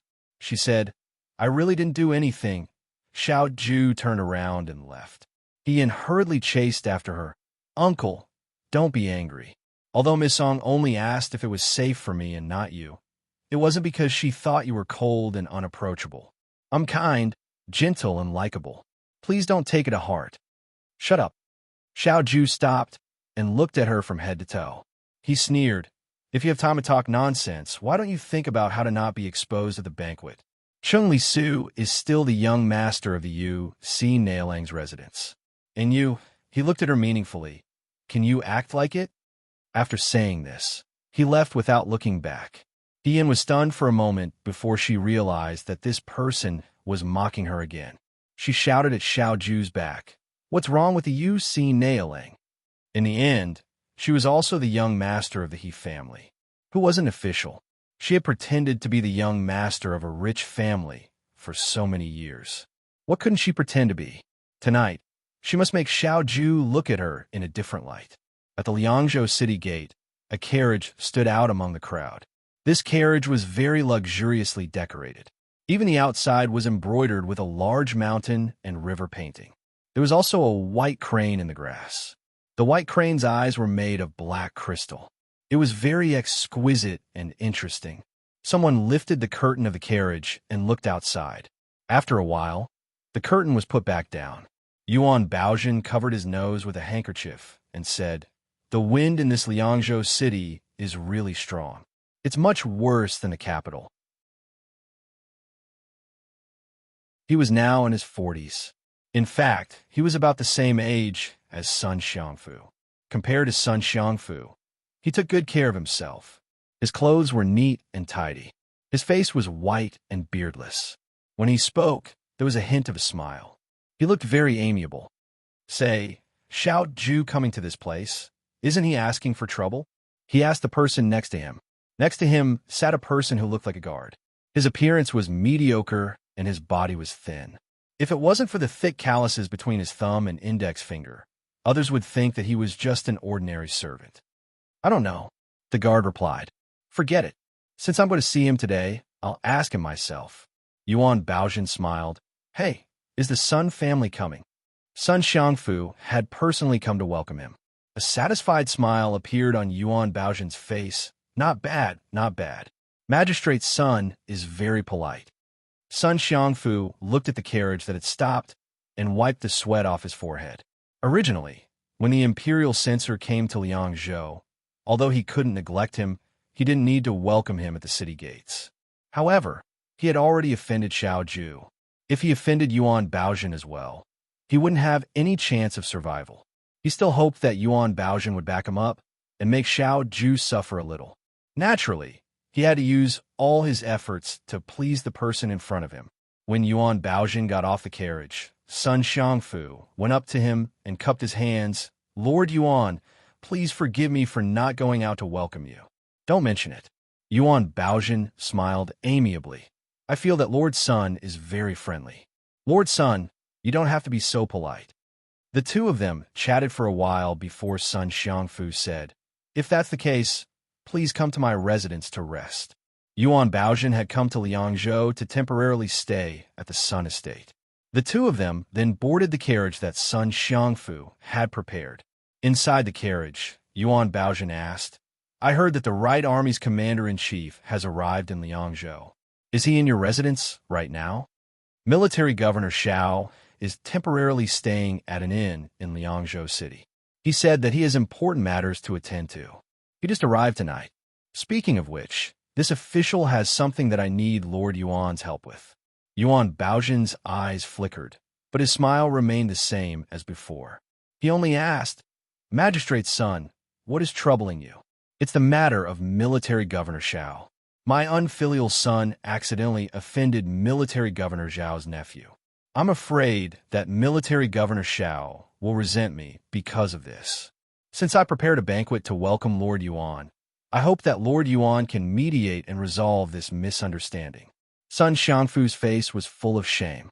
Although he didn't say what the matter was, Yuan Baozhen could guess. The son of a county magistrate who could cover the sky with one hand in Liangzhou was naturally not a good person. That Xiao Ju's nephew was the young master of the Right Army's Minister Nailing. If the two clashed, the young master's son was destined to suffer. He thought this in his heart, but said, "I think that Magistrate's son is overthinking this matter. That military governor, Xiao, isn't an unreasonable person. Since it was an accident, it's fine to clear things up. Why would he still hold a grudge?" "That's true." Sun Xiangfu wiped his sweat and smiled apologetically. "But Military Governor Xiao, didn't he deal with Zhao Nua the same way back then?" As soon as he said this, Yuan Baozhen's expression changed. Everyone in Delwayne knew that Xiao Ju had beheaded the eldest son of the Minister of Revenue, Zhao Nua, at the Monument Hall. However, Too much time had passed, and other people thought that he was young and impetuous, so they gradually forgot. Now that son Xiangfu mentioned it, Yuan Baozhen remembered it again. When Zhao Nuo was in trouble, the first person that Minister Zhao went to was actually Prime Minister Su. Prime Minister Su handed over the invitation, and Minister Zhao went to the throne room and cried in front of the emperor. The emperor was very sympathetic, but did not punish Xiao Ju. If the wood is not cut from its roots, it will come back to life. If the water is not cut from its source, it will come back to flow. If the disaster is not cut from its roots, it will come back to chaos. At the time, Prime Minister Su only said this one sentence: if I don't get rid of this person, he will become a big problem for me in the future. They all wanted to take advantage of the fact that Xiao Ju was still young and hadn't grown up yet to quickly get rid of him. However, ever since he led the Southern Mansion soldiers to the southern barbarian lands, he never left anyone with this opportunity. His speed of growth was astonishing. In just a few years, the person who killed Zhao Nuo, whom everyone thought was unreasonable, was doing the same thing now.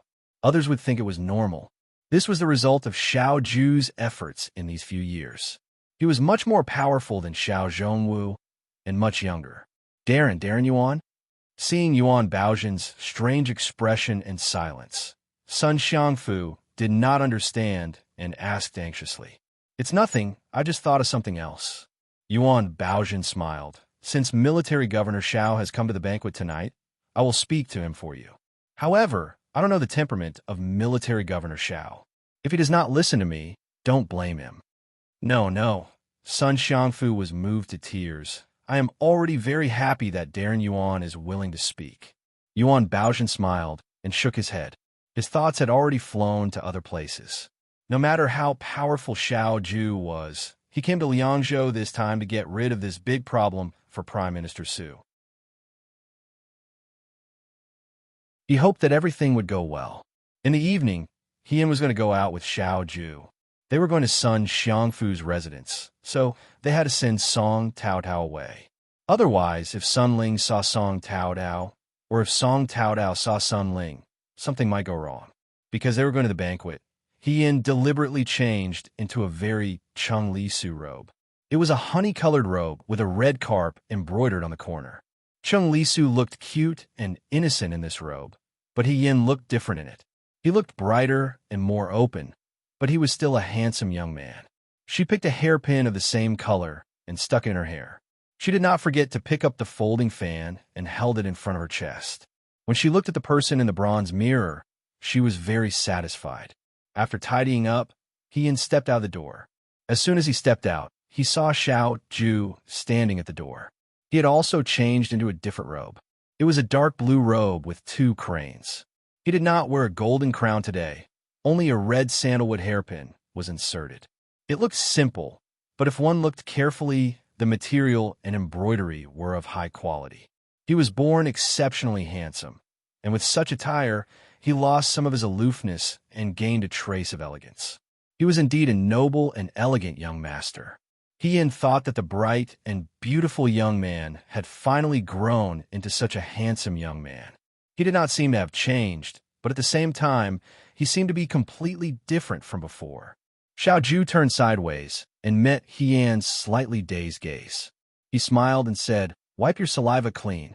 Yin subconsciously wiped his saliva. He immediately came back to his senses and said, "Wen, you look like a fool." His words were full of disdain. "You still want to hide it from Yuan Baozhen?" As soon as Yin heard this, she was not convinced. With a schwa sound, she opened up her folding fan and walked to Xiao Ju's side. She smiled faintly and said in a low voice, "With my appearance, if I was in Shuo capital, even if I don't dare to be a governor, I would at least be on par with Chung Gongzi. Otherwise, why would Miss Song only tell me before she left and not you?" The young man's eyes were full of smiles. His eyes were as bright as the stars, but he could not stop his foolishness. Xiao Ju mocked, "Because you are stupid." "What? Stupid people always need a lot of reminders." Yin frowned. "Uncle, do you hate me? This person, would he die if he did not mock him for a day? You are my nephew. Why would I hate you?" Xiao Ju glanced at him with a smile and ordered Fei Nu, "Let's go."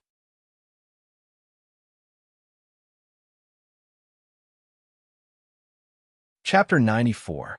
The Sun Estate was located in the center of the western part of Liangzhou City. It wasn't far from the market square, but it wasn't too noisy. The residences around the estate were large and beautiful. Xiao Ju didn't like to travel by carriage, so the two of them rode on horses together. Fei Nu didn't follow them, so they didn't know where he was. He didn't protect Second Miss Song like Chi Wu did, nor did he follow Xiao Ju to the banquet. Ian guessed that he was probably helping Xiao Ju with something. Without Fei Nu, only He Yin and Xiao Ju were left. Normally, Fei Nu was a man of few words, but He Yin would at least exchange a few words with him. Being alone with Xiao Ju, He Yin felt inexplicably nervous. Fortunately, they didn't need to talk much as they were riding on horseback. In the time it took to burn 3 sticks of incense, they arrived at the entrance of the Sun Estate. The servant at the entrance of the Sun Estate saw the two of them. He must have been notified by Sun Xiangfu in advance, so he immediately warmly greeted them. "This must be Military Governor Xiao, right? And this is young Master Cheng?" Master is already waiting in the front hall. He took Xiao Ju and He Yan's horses and ordered another servant. "Ying Yu, bring Military Governor Xiao and young Master Cheng inside." The maidservant named Ying Yu is also very beautiful. It was already the 9th month, and the autumn nights were already chilly, but she was only wearing a thin gauze dress. If she said she wasn't wearing anything, then she was wearing an extra layer, but if she said she was wearing something, then what could she cover? Ian almost couldn't control himself and put an outer garment on this girl. The men in their barracks had once said that when they were young, they often fought bare-chested. When they were old, it was inevitable that their legs and waist would hurt. Why bother? Yingyu opened her mouth to speak, her voice as mellow as an oriole's. "Martial Governor, please follow this servant." As she spoke, she looked into Xiao Ju's eyes, her eyes filled with tender affection. Although He Yin was a fool, he knew that this servant girl had taken a fancy to Xiao Ju. Well, there weren't many girls like Song Tao Tao in this world. Everyone in the world was a normal person. Xiao Ju's face was quite scary. There were countless girls who fell in love with him. Ian should have expected this. Xiao Ju didn't even look at the servant girl. Instead, she glanced sideways at He Yin and coldly said, "Why are you in a daze?" He Yin came back to his senses. Seeing that he had already walked forward, he hurriedly followed. She thought to herself that this person was really sick. He didn't look at such a beautiful young lady, and instead looked for trouble with her. The two of them followed the maidservant into the Sun Estate. The Sun residence was luxuriously renovated.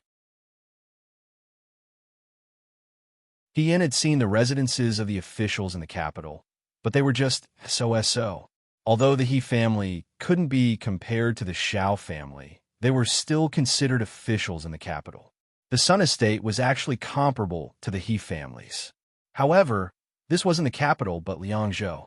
Sun Xiangfu wasn't an official in the capital. He was just a county magistrate. 3 years of being a county magistrate, 100,000 snowflakes of silver. These words weren't false. He Yin looked at the mountain rocks, bonsai, and glazed jade tiles. He couldn't help but be amazed. How could a county magistrate afford these things with a salary? Who knew how much money Sun Xiangfu had taken from the people? Also, looking at Sun Ling's conduct, the Sun family's father and son had done a lot of evil in Liangzhou. They were practically half a local tyrant.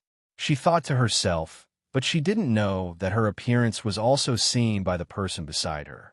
Xiao Ju's eyes moved slightly. The young man was wearing Cheng Li Su's clothes, but he wasn't as innocent as Cheng Li Su. Although it was said that people rely on clothes and horses rely on saddles, a low-level recruit pretending to be the young master of a large family would definitely give himself away. Things done, people seen, would be engraved into a person's body, becoming clear traces. Everyone's traces were different. He Yan's eyes were filled with emotion and contemplation, but there was no fear or nervousness. If this was his first time doing something like this and going to a place like this kind of reaction wouldn't be justified. At this time, Yingyu stopped and said, "Master, Military Governor Xiao and young Master Cheng have arrived. Immediately, Sun Xiangfu's exaggerated voice sounded from inside. Military Governor Xiao has arrived. This official was afraid that they wouldn't come. It's good that they're here. It's good that they're here. Ian looked up. This person's appearance was filled with fear and trepidation. He didn't have the awe-inspiring aura he had when they first met at the inn a few days ago. Being an official like this, he wasn't afraid of being laughed at. Sun Xiangfu didn't wait for Xiao Ju to speak and turned around to reveal the person behind him. He smiled and said, "Lord Yuan has also arrived." This was Yuan Baozhen. Ian looked at him. He saw a middle-aged man with a white face and no beard smiling amiably at them. In an instant, this person overlapped with the person in Ian's memory. The first time she saw Yuan Baozhen, it was outside the He family study. At that time, He Rufei had already gone to receive his meritorious service, taken off his mask, and truly became General Fei Hong. And she, as the young miss of the He family's second branch, was waiting for the day she would marry into the Su family. When she saw this person, she was stunned for a moment.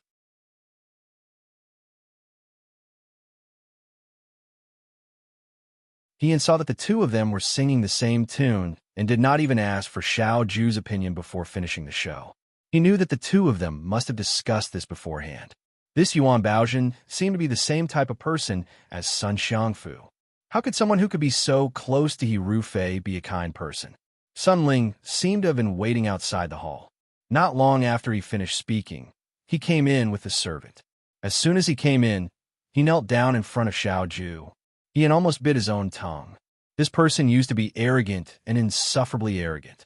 Now, in just a few days, he looked much more haggard, as if he was seriously ill. He was dressed very simply. He bowed to Xiao Ju and said weakly, "Previously, I was insensible and had an argument with Cheng Gongzi. Now, I know that I was wrong. I hope that Governor and Cheng Gongzi can forgive me for being young and frivolous. I will definitely turn over a new leaf and never do it again." Was this how young and frivolous was used? Looking at his appearance, he was not young anymore. Ian did not believe that this person would be able to not do it again in just a few days. She looked at Xiao Ju. Xiao Ju's expression was indifferent. She did not say yes or no. The atmosphere froze for a moment. Ian still had to mediate. In any case, it was an opera. If it did not continue, wouldn't the banquet be awkward? She smiled and looked at the top of Sun Ling's head. "What are you saying? That day was just a misunderstanding. Young Master Sun, you don't have to take it to heart. Just don't recognize the wrong person in the future. It's fine that you met me and Uncle this time. If you met someone who acted arbitrarily, even if you apologized 100 times, nothing would happen." As soon as he spoke, Sun Xiangfu breathed a sigh of relief. He quickly scolded Sun Ling. "Why aren't you thanking Cheng Gongzi? Cheng Gongzi is younger than you and much more promising than you." He probably had nothing else to praise, so he said dryly, "Learn more from Cheng Gongzi in the future." Sun Ling quickly said a bunch of good things to Ian. Ian almost vomited her dinner from last night. She really did not like hearing these words. How could this fake be used to scare people? After finishing this act of the county magistrate's young master brings a bramble to ask for punishment, Sun Ling went back to his room. According to his father, Sun Ling was punished when he came home last time. He fell seriously ill and could not get out of bed. Today, he forced himself to come to Xiao Ju to ask for punishment.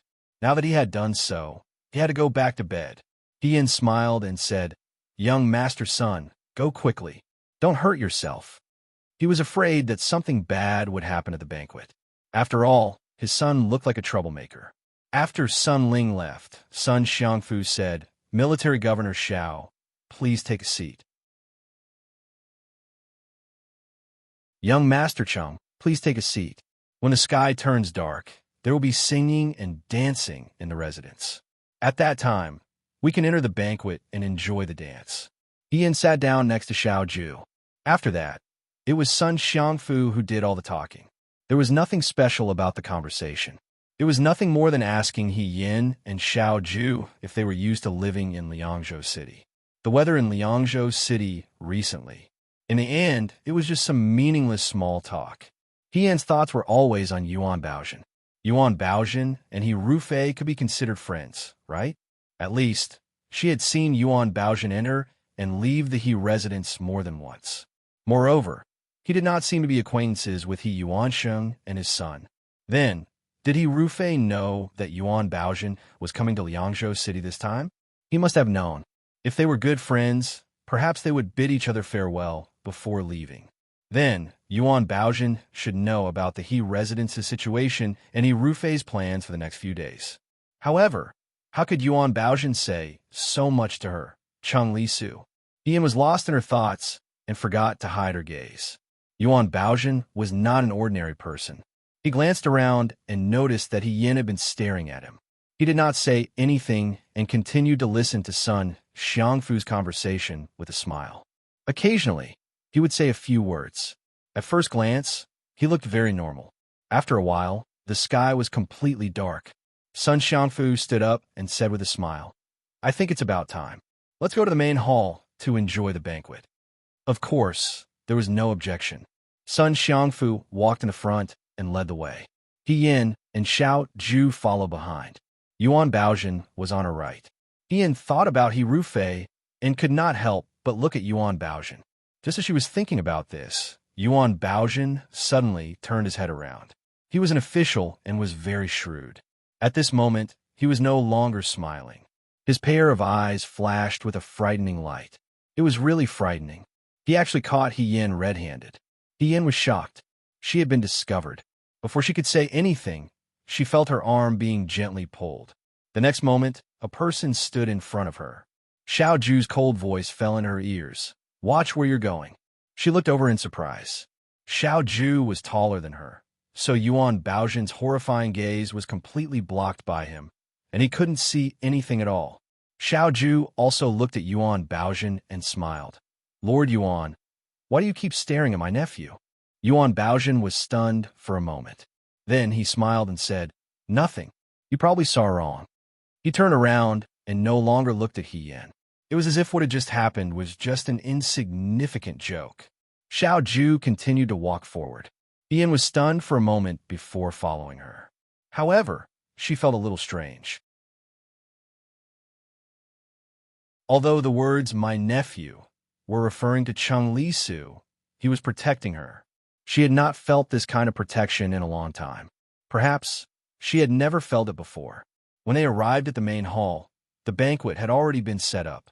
There were long and short tables in all four directions. Hien sat down next to Xiao Zhu. The empty space in the middle of the main hall was probably for the upcoming singing and dancing. Hien did not understand. Why would such a banquet invite beautiful women to sing and dance in the middle to liven things up? It should be known that a true master would not bother with such things. However, Sun Xiangfu was not a true master. When he looked at the dishes on the table, Hien could not help but be speechless. There were auspicious dragons flying in pairs, Buddha's hand golden rolls, phoenix-tailed shark's fin, dried sea cucumber. The banquets held in the residence of a third-rank official in the capital were just like this. It seemed that the Sun family was living a very comfortable life. She turned her head to look at Xiao Zhu again. It had to be said that Xiao Zhu usually had a cold expression on her face. She could not do this or that. However, when she sat at the banquet and lazily sat down, she lost some of her indifference. The leisurely nature in her bones was all outlined. Hien suddenly remembered that this person was originally the real young master of the capital. When he was young, he was also like this. Today, he went to the banquet. Tomorrow, he would have a good-night banquet. The young master's style was perfect. Thus, when he was at the banquet, he immediately had the shadow of the young master of the Xiao family. "Why are you looking at me?" Young Master Zhao's lips curled up. His voice was low and fell into Hien's ears. "Be careful not to expose yourself." Hien coughed lightly. "I was shocked by Uncle's grace and was distracted for a moment." She was used to flattering. Xiao Zhu was too lazy to pay attention to her when she opened her mouth to speak inexplicable words. At this time, Yuan Baozhen opened his mouth. He said, "The relationship between Military Governor Xiao and young Master Cheng is very good. He's one of us." "Of course it's good." Xiao Ju replied indifferently. Yuan Baojin originally wanted to find a topic to talk about. Of course, he did not care about Xiao Ju's attitude. He picked up the wine cup on the table and smiled. I don't understand. Liangzhou is a bitter and cold place. Military Governor Xiao is much better in the capital than here. Why is he stationed in Liangzhou? When He Yin heard this, her heart moved. She was also curious about this question. Xiao Ju was now the commander-in-chief of the Right Army. The entire Nanfu army was under his control. There was no need for him to bring a new soldier here. He Yin originally thought that he was demoted. However, looking at his arrogant appearance in front of Sun Xiangfu, it did not seem like he was demoted. Xiao Ju looked at Yuan Baojin. He did not answer his question. Instead, he smiled and asked, "What does Imperial Censor Yuan think I am?" Why did this person kick the ball back to him again? Yuan Baojin was also a smart person. The smile on his face did not change. He immediately used the ability that everyone in the bureaucracy had. He said, "I think that the commander-in-chief must be worried that the new soldiers will be difficult to lead. Other generals may not be able to lead them well. The commander-in-chief has never been afraid of hardships. That's why he volunteered to be stationed in Liangzhou." After a while, Xiao Ju said, "Is that so?" He asked casually, "Does Imperial Censor mean that I am here in Liangzhou is a good thing?" "Of course." Xiao Ju glanced at him and smiled indifferently. "I thought that was not what Imperial Censor Yuan wanted to say." "Oh." Yuan Baojin smiled and asked, "What does Military Governor Xiao mean by this?" "Small things are bound to fall. Big things are bound to fail." He said meaningfully. Could it be that Imperial Censor Yuan did not personally come to Liangzhou because of this? The atmosphere immediately froze. Sun Xiangfu did not dare to say a word. He kept his tail between his legs. Yuan Baojin almost could not maintain his smile. He turned to look at Xiao Ju. He could not help but praise Xiao Ju in his heart. "You compliment me, and I compliment you." This kind of talk was really meaningless. It was all a lie. Nothing useful would come out of a banquet at the end. Look at how powerful second young Master Xiao was. One sentence was enough to make others speechless. The hidden secrets of this banquet should have been laid out on the table a long time ago. Yuan Baojin paused for a moment, then smiled. Military Governor Xiao really knows how to joke. I came to Liangzhou only because I was ordered to patrol. Xiao Ju did not comment. How is the training of the new soldiers at the Commander-in-Chief's Guard? Yuan Baojin asked again.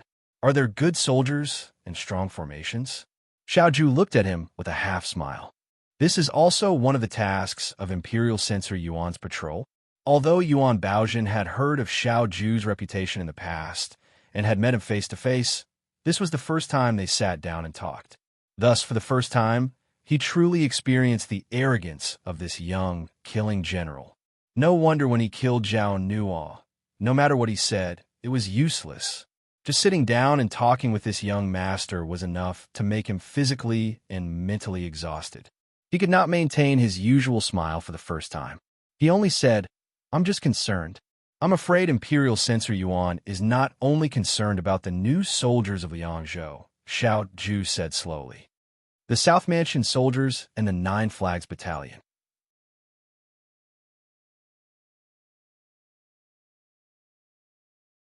He tasted it and found that it tasted pretty good. After one song, Yingyu's forehead was covered in sparkling sweat. The sweat of a beauty was even more moving. Her face was red as she bowed to everyone. Good, good, good. Only Sun Xiangfu was watching the dance seriously. He clapped his hands and said, Wonderful, wonderful. What do you all think? Xiao Ju naturally did not answer him. Yuan Baojin also just smiled. Yin said, It's really difficult to chase after a group of flowers. Heavenly fragrance and beauty of the country. Little young master also thinks it's good? Sun Xiangfu looked as if he had found a confidant.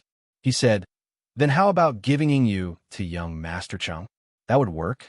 Yan's body stiffened. He waved his hand and said, No, no, I already have a fiancé. I'm afraid it's not appropriate. Ah. Sun Xiangfu immediately felt regretful.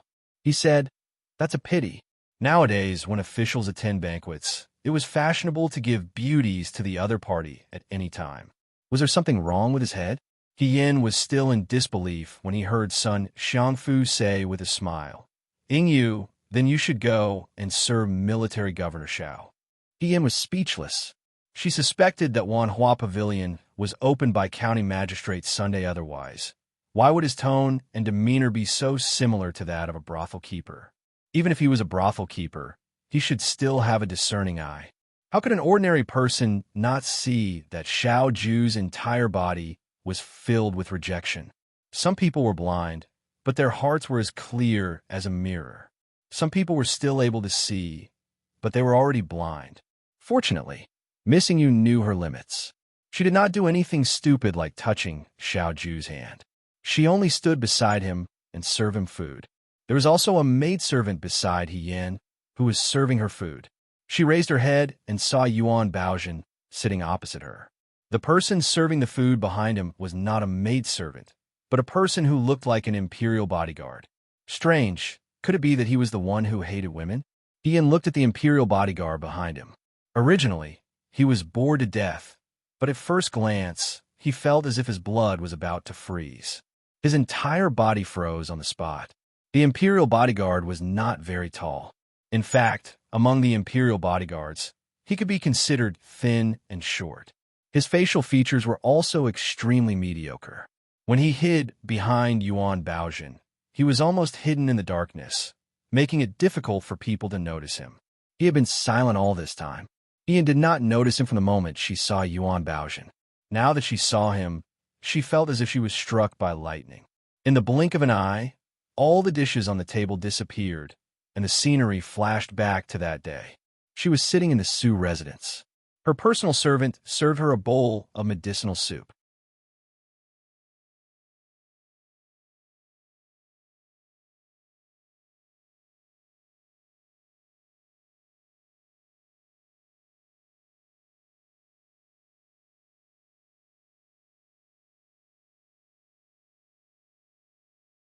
If something really happened to military Governor Xiao today, you will not be able to escape responsibility. I think this matter is not as simple as it seems on the surface. Let's clean up this place first and ask the coroner to see where these people came from and what their identities are. He then looked at Xiao Ju. Military Governor Xiao is also frightened. Why don't you clean up first and change to another place? Let Magistrate's son explain what is going on. I think these singers have come prepared. Xiao Ju looked at him with a smile that was not a smile and said, "Okay." The banquet came to an abrupt end in the middle of the night, but at this moment, no one was in the mood to continue. The hall was a mess. The coroner and bailiffs quickly came over and carried the bodies of the singers away. Yuan Baozhen asked, "Do you want to search their bodies to see if they have any keepsakes?" Since they have been in the Sun residence for half a month, the keepsakes should have been hidden well. Why would they leave it on their bodies for people to search? If they really do have it, I'm afraid they're trying to frame someone else. Xiao Ju stared at Yuan Baozhen and said lightly, "Magistrate Yuan, don't fall into their trap." Yuan Baozhen's scalp tightened. Xiao Ju did not pay attention to him anymore. He turned his head and saw He Yin standing there in a daze.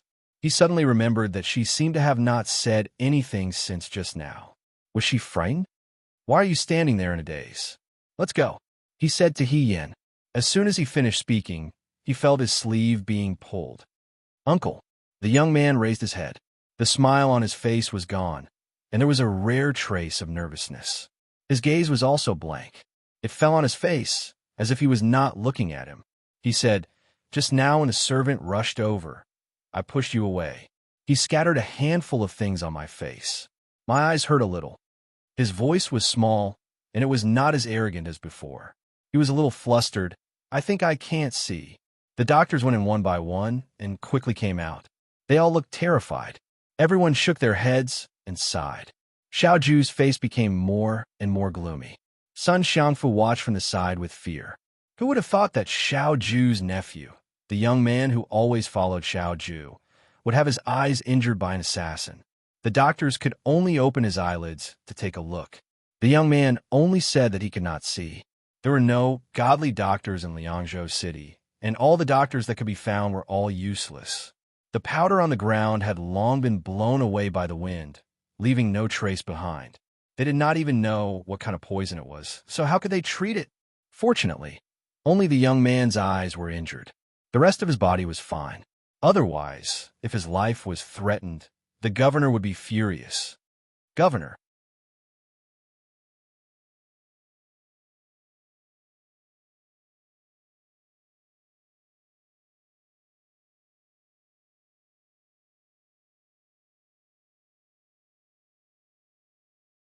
It wasn't clear whether he was saying this to Xiao Ju or to himself. To the father and son of the Sun family, women had always been playthings, or things that were sent to win the favor of their superiors. Now that he had been played by a woman, it was hard to describe his feelings at the moment. These assassins entered the Fu half a month ago. Xiao Ju asked. Sun Xiangfu nodded. That's right. This is all my fault. I didn't carefully check their identities. I only thought that they were women who had no relatives in the city and were weak and pitiful. So, he tried his best to say that he took pity on their weakness and brought them into the Fu. But Xiao Ju didn't pay any attention to him. She only played with the teacup in her hand and said lightly, half a month ago, Magistrate Sun didn't send me an invitation to the Fu. Sun Xiangfu paused. But half a month ago, Official Yuan should have known that you would arrive in Liangzhou. He tilted his head and looked at Yuan Baozhen with a half-smile. Hearing this, Yuan Baozhen replied with a smile. What does Governor mean? Are you suspecting me? Governor, why don't you think about it? If I really arranged for these women, how could I be sure that Magistrate Sun would take them back to the Fu? I can't predict things like a god. Of course you can't predict things like a god. Xiao Ju's lips curved slightly and said unhurriedly, You only need to write a letter to Magistrate Sunday. She was saying that Yuan Baozhen and Sun Xiangfu had set this up together. Sun Xiangfu finally thought that he had cleared himself of suspicion, but Xiao Ju's words immediately made him sweat profusely. He hurriedly waved his hand and said, No, Governor, I really didn't. I don't know what's going on. I also didn't receive a letter from official Yuan. Yuan Baozhen also stopped smiling. He looked at Xiao Ju and said seriously, Governor, with just one sentence, you have convicted me and Magistrate Sun, but you don't even have evidence. It really makes one's heart cold. I don't have any deep enmity with you, and this is the first time I've eaten with you. How could I harm you? He was born with a kind face, and his words were very sincere, but there was also a hint of sadness at being misunderstood. Xiao Ju stared at him for a while. After a moment, he smiled and said indifferently, It's just a joke. Official Yuan doesn't need to take it seriously. He withdrew his smile and became cold again. He was like a knife that was about to be unsheathed, hiding the fierceness of a mountain storm. However, there are many suspicious points in this matter. Before I figure it out, I'm afraid I'll have to disturb you for a few days, he said. Governor, you're going to live here. After the assassination attempt, normal people would only feel that this place was not safe and would leave as soon as possible to avoid being schemed against again. Why was he still staying here? Yes. The young governor put down his teacup and stood up. He was tall and slender, and his eyes were slightly cold. Live here and catch the thief.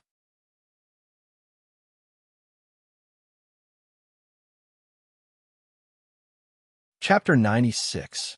At night, there was a row of soldiers standing in front of Sun Fu's gate. It did not make sense to use soldiers to guard his own gate. However, Sun Xiangfu was like a bird that was startled by the twang of a bow. He did not care so much. All of the servants in the Fu were interrogated one by one.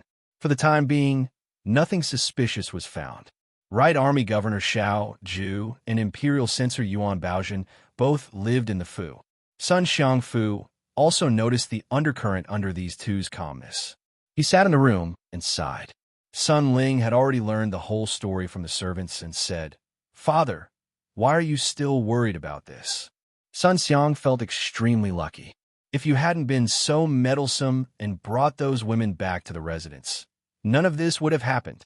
Father, I took them back to the Fu for my own use. I did not ask you to use them to entertain guests. Sun Ling could not take it anymore and rolled his eyes. Now that there is trouble, how can you blame me? Those women are useless. If they wanted to assassinate someone, they should have succeeded in one try. Who knows who will benefit if they died for nothing? Before he finished, Sun Ling's mouth was covered by Sun Xiangfu, who rushed over. Sun Xiangfu looked around and scolded. "Do you want to die? Saying such things." "I did not say anything wrong." Sun Ling moved closer and said in a low voice, "Father, do you also not like that Xiao Ju?" Sun Xiangfu did not speak. Was this a question of whether he liked her or not? Compared to whether he liked Xiao Ju or not, he should be more worried about whether Xiao Ju liked him or not. I heard that military governor Xiao and Darren Yuan seem to have some disagreements. When the two of them fight, you just need to sit on a mountain and watch the tigers fight. Darren Yuan is not bad and is friendly. You can help him secretly. The enemy of an enemy is a friend. Sun Ling said, "If something really happens in the end, you will have gotten rid of Xiao Ju and become friends with Darren Yuan. Wouldn't that be killing two birds with one stone?" He thought his words made sense. Sun Xiangfu suddenly slapped him on the head. Sun Xiangfu scolded. "How can it be as simple as you say? You didn't see it today. Xiao Ju." He thought of something and fear flashed across his eyes. She's not easy to deal with. Inside the room, Yuan Baozhen sat in front of the table, his expression uncertain. The average-looking guard was standing behind him, but his eyes were also flickering. "Xiao Ju is suspicious of me." After a moment, Yuan Baozhen said, "If today's matter doesn't work, I'm afraid there won't be another chance." "Why would he suspect you?" The bodyguard, the man named Ding Yi, asked. "I don't know." Thinking of what happened in Sun Xiangfu's study, Yuan Baozhen was angry. Xiao Ju's suspicion was blatant and her tone was arrogant. He did not know how to respond.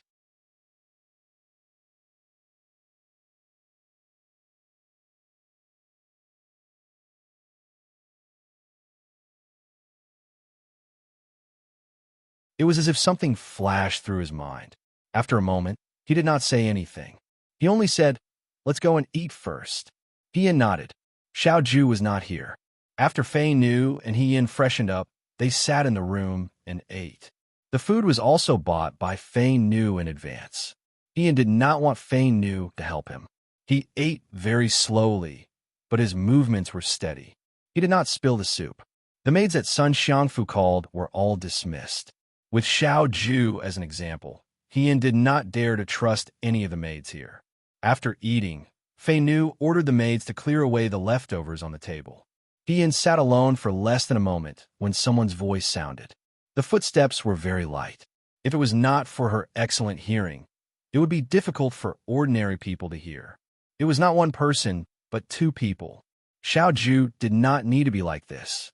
When Fei Nu left, He Yin already knew who it was. However, she did not show it on her face. She still sat quietly, as if in a daze. The footsteps fell in front of her. It seemed that the person was carefully observing her. He Yin's eyes were covered with the cloth and did not move. After a while, the person did not seem to find any flaws. Suddenly, he said, "Young Master Chum." "Ah." He Yin jumped in fright and almost fell from the chair. She stood up in a hurry and knocked her foot on the table leg. She cried out in pain. Someone came to help her and said, "Are you okay?" He Yin opened her hands and grabbed randomly. She said, "Who is it?" He grabbed the corner of a person's clothes. That person comforted her kindly. "I am Yuan Baozhen. I'm not a bad person. Young master, don't worry." He Yin calmed down and breathed a sigh of relief. She said with lingering fear, "So, it is Imperial Censor Yuan. I thought it was those assassins again. I was scared to death. Why didn't you say anything when you came in?" I am sorry. I did not expect to scare young master." Yuan Baozhen said with a smile. "I heard that young master is blind, so I came to see you." When he said this, although his tone was concerned and distressed, there was no smile on his face. He stared at He Yin's expression, as if he wanted to see whether He Yin was really blind or not. However, He Yin's eyes were covered with cloth and could not see anything.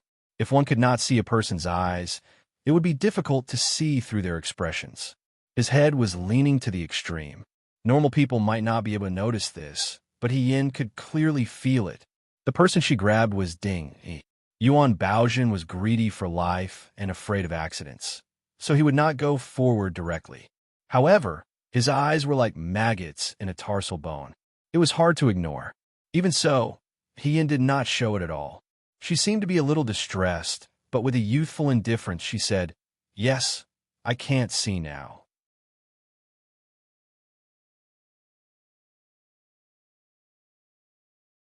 In an instant, a murderous aura rushed towards him. The young man did not make up his mind. With a smile on his face, he looked in Yuan Baojin's direction and waited for his answer. After a moment, Yuan Baojin stared at Hien's face and asked, "Little Gongzi, why did you suddenly ask about General Fei Hong? Doesn't everyone say that General Fei Hong and my uncle are sworn enemies, and that their skills and achievements are on par? I have never seen General Fei Hong before, so I don't know how his skills are, and I don't know how he looks. Since Imperial Censor Yuan came from Shuo Jing and is also an official of the same court, perhaps you have seen him before. I heard that he used to wear a mask. Now that he has taken off his mask, what do you think? Is he good-looking?" The Chung Li Su, in front of him, spoke in a light tone. She did not know that the bodyguard beside her had almost pulled out his sword and asked the same question as those naughty young men from Shuo Jing. Yuan Baojin let out a sigh of relief. For a moment, he thought that this young man had discovered something and almost wanted to kill him. "I have seen him before. He is born very handsome. However, he cannot be compared to Military Governor Xiao." Yuan Baojin replied with a smile. "Not as good as my uncle?" Hien was disappointed and quickly said, "Then, is Imperial Censor Yuan close to General Fei Hong? If they are close, when I return to Shuo Jing in the future, can you introduce me to General Fei Hong? I have heard many of his deeds and want to see for myself what kind of person he is," she said in a small voice. "But this matter must not be known by my uncle. I am afraid that he will punish me by making me copy books. Little Gongzi, I am afraid you will be disappointed." Yuan Baojin shook his head and said, "General Fei Hong and I only know each other and are not close. If you want to introduce me, it will be better to have Military Governor Xiao introduce you to him." Hien whispered, "How would I dare to let him introduce me to him?" As she said this, Yuan Baojin looked at her and suddenly said, "I came today because I was afraid that little Gongzi would be sad because of your eyes. But now that I have seen you, it seems that I worried too much. Little Gongzi does not seem to be very sad." Hien asked curiously, "Why does Imperial Censor Yuan say this? Last night I cried for 2 whole hours. If it was not for my uncle scolding me and saying that he would throw me out if I did not shut up, you would not be able to see me now. Moreover, I later understood who I was. I was the young master of the right sector's Naolang residence. Although I didn't know anything, my uncle was the right army's commander-in-chief. As long as my uncle was around, I would definitely be able to see. My uncle said that there will be a godly doctor that can cure my eyes. There will definitely be a godly doctor that can cure my eyes.